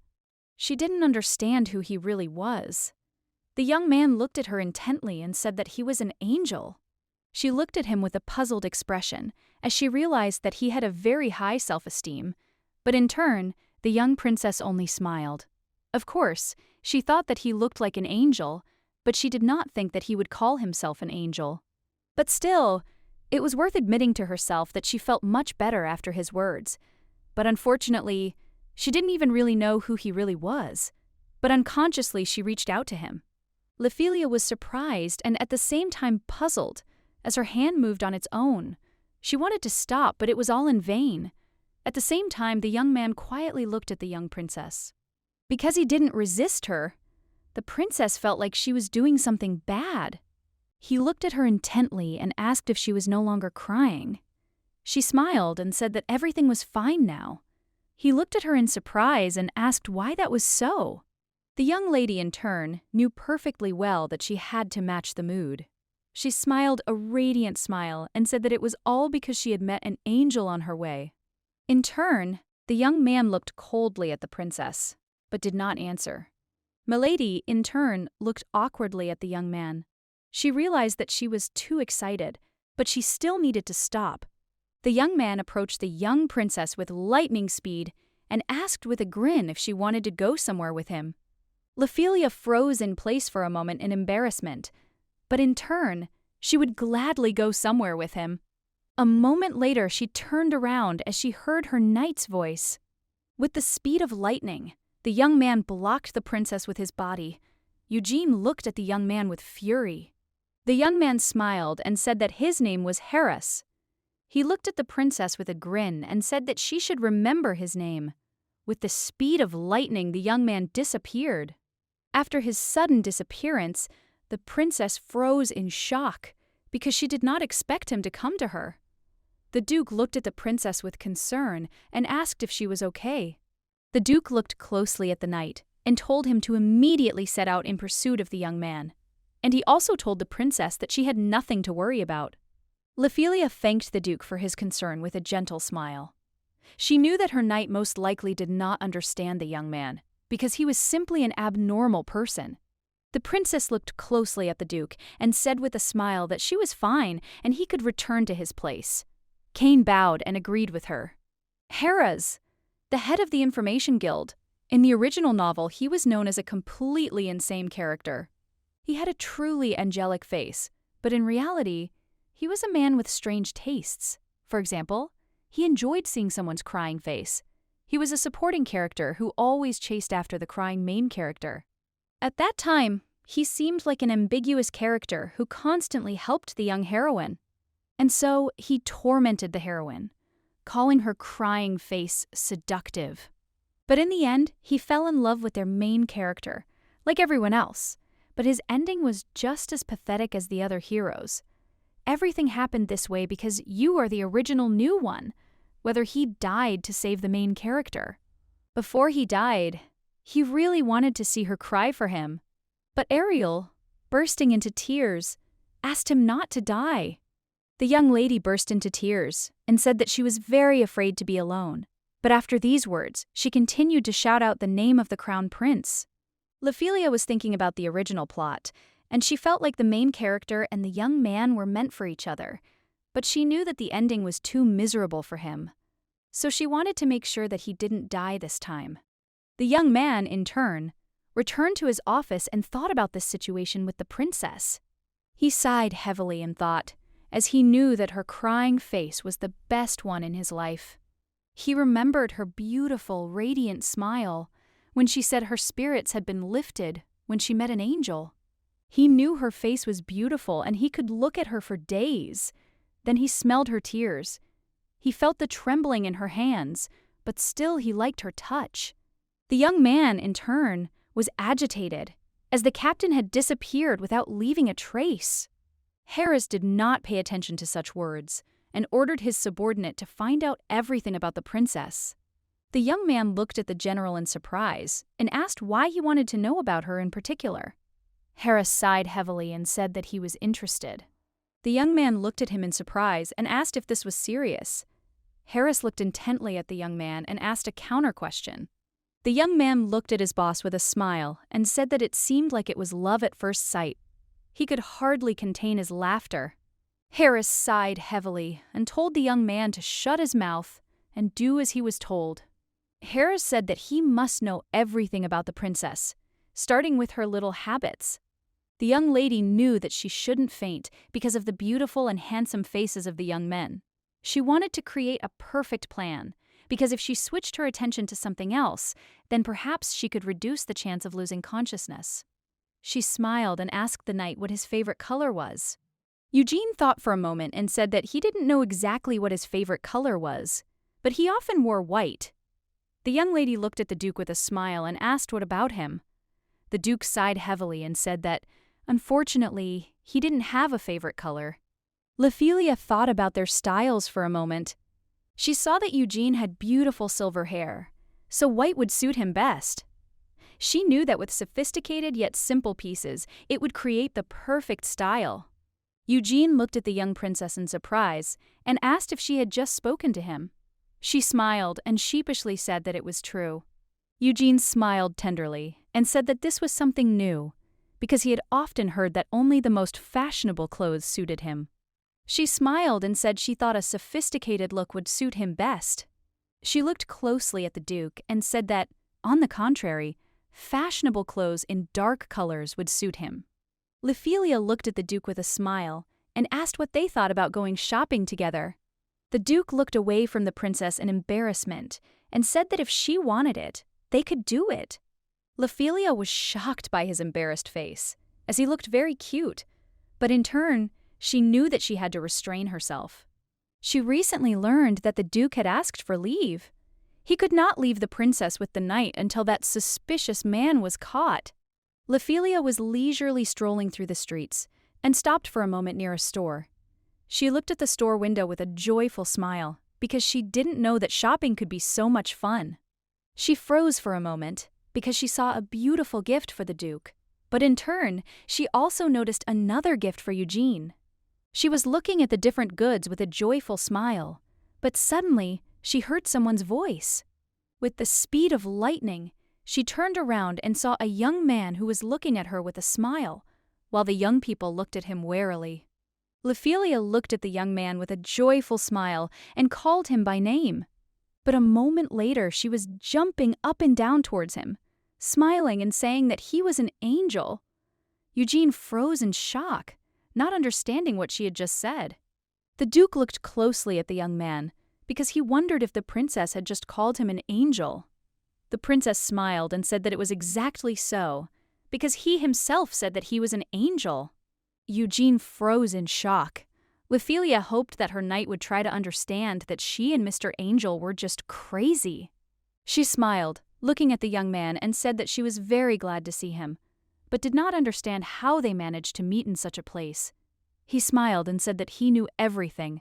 The young men looked at him with disgust, while the princess gave him a radiant smile. Harris looked at the princess with an innocent smile and invited her to play a little. He promised her that she would have a very good time. After a while, the princess looked at the young man with a puzzled expression and asked him if he really liked what he tried on. He smiled and said that he did. He said with a satisfied smile that it was exactly to his taste. She was shocked because his outfit was terrible.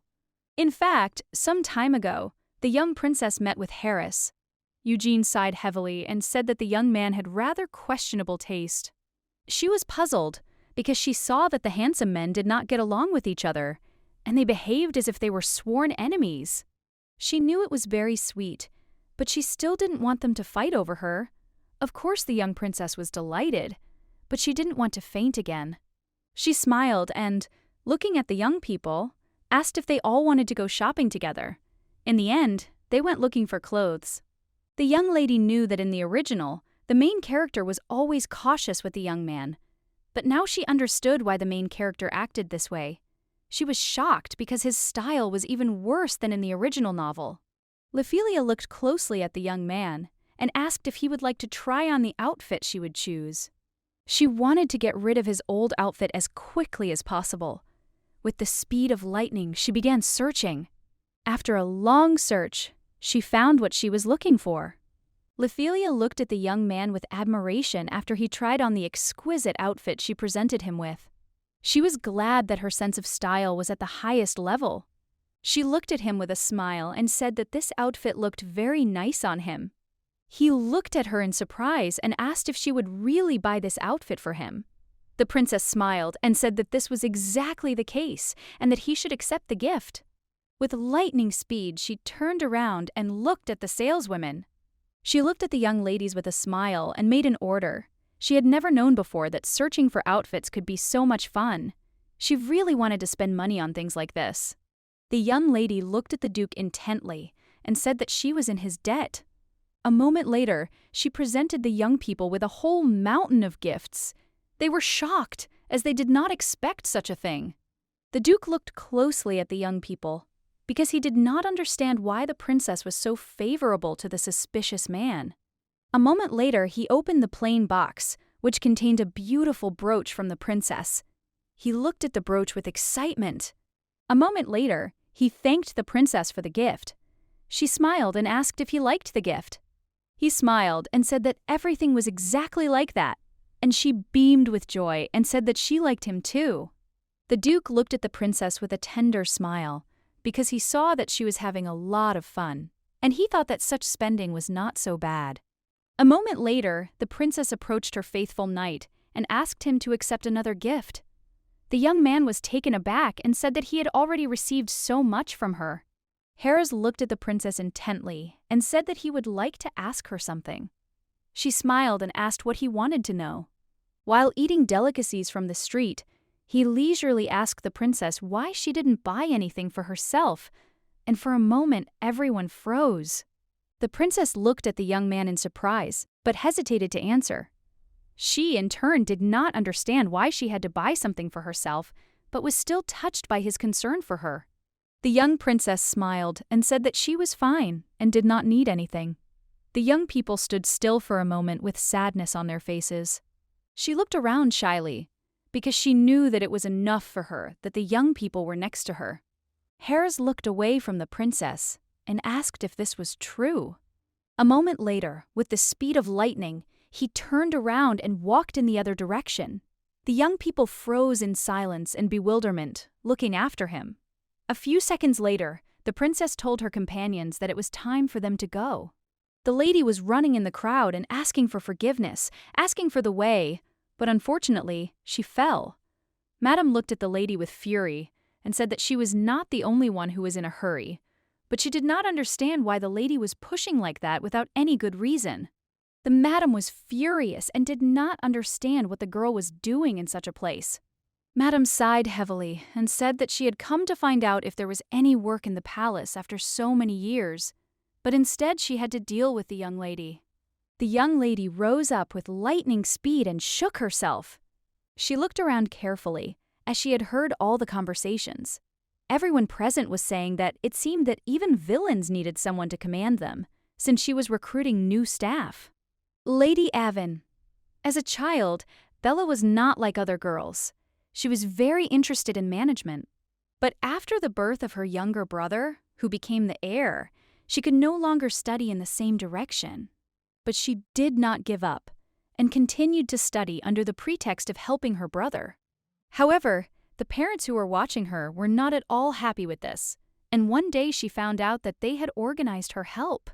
Then, she left the house and ran away as far as possible. Unfortunately, the young lady was left with nothing. She chipped in to various acquaintances, but still became a palace servant. She overheard her friends talking because they didn't know what to do, because they didn't understand accounting. The maid said that if the head maid found out about everything, there would be big problems. Then the young lady said that she could help them. She carefully studied all the papers and identified inaccuracies. At that moment, she helped the maids with the account book. But it so happened that the prince noticed her.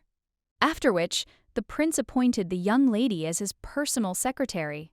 At the time, she was embarrassed and flattered by such an offer. The young princess sighed heavily, because she knew that, unfortunately, it was unrequited love. She knew that in the original, after the prince and the main character got married, she abandoned everything and hid in some village, but in turn, the princess did not want to let such a treasure just disappear. At the beginning of the story, the young lady was already the prince's new secretary. She knew that most likely the young lady was now staying at her friend's house. The princess looked closely at the head maid and asked if she could advertise that they were looking for a sales manager. She told Emma that candidates needed to know that she was personally recruiting people and that the sales team was in poor shape. And they also had to inform everyone that the workers would work for pennies. The young princess looked closely at her maid and said that she would look after her, and she would not have to worry about money when she grew old. The maid looked at the young princess with embarrassment, as she did not expect such a thing. The young lady knew that if the girl worked for her, she would be able to live in abundance until old age. She knew that everything had been going swimmingly lately. Even the memories of the young princess were peaceful. Ophelia thought for a moment, as she knew that things were going well with the supporting characters, and she only needed to deal with her Angels Guild. She knew it was a little weird to say something like that, but she was going to intervene because she didn't want him to fall for the main character's tears. She wanted to fight for the future of a completely crazy young man who really loved the tears of the main character. The young man looked closely at the princess and said with a smile that she seemed to be in a very good mood. She beamed when she saw the young man. He sighed heavily and said that she smiled every time he came. Ophelia said with a smile that he was very interesting. He looked at her in surprise because he did not understand what she was talking about. Ophelia looked at him intently and began to speak, but suddenly heard someone's voice. With a joyful smile, she turned around and told the Duke that he could come in. The Duke slowly entered the room and asked the princess's forgiveness for disturbing her. Ophelia looked at the Duke with a gentle smile and said that he could join them. The young princess said with a smile that she had just been talking to Mr. Angel. The Duke looked at the young man with an intent and angry look. A moment later, he turned his gaze to the young princess and asked with a smile if she had slept well. She smiled and said that she was fine and had slept very well. Harris looked at the princess in surprise and asked if she really liked the Duke that much. The Duke looked coldly at the young man and asked if he couldn't speak to the princess more politely. The Duke was very angry because the young man did not show respect to the princess. The princess looked closely at the young people as she saw that the situation between them was very tense. She was surprised, and at the same time, she didn't understand why they were arguing so childishly. She laughed. Harris looked at the princess with alarm and asked if she was really crying. Barely holding back her laughter, she said that this was not so. Harris sighed heavily and said that he didn't know what to do, because even if he surprised her, it wouldn't work, and he couldn't just kill her. The Duke looked at the young man intently and coldly, as he understood that simply leaving him was a dangerous matter.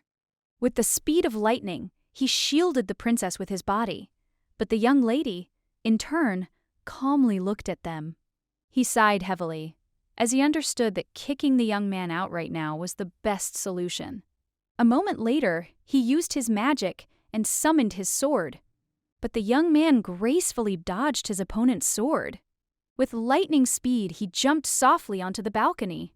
He looked closely at the princess and said with a smile that he would come back again when the tension subsided.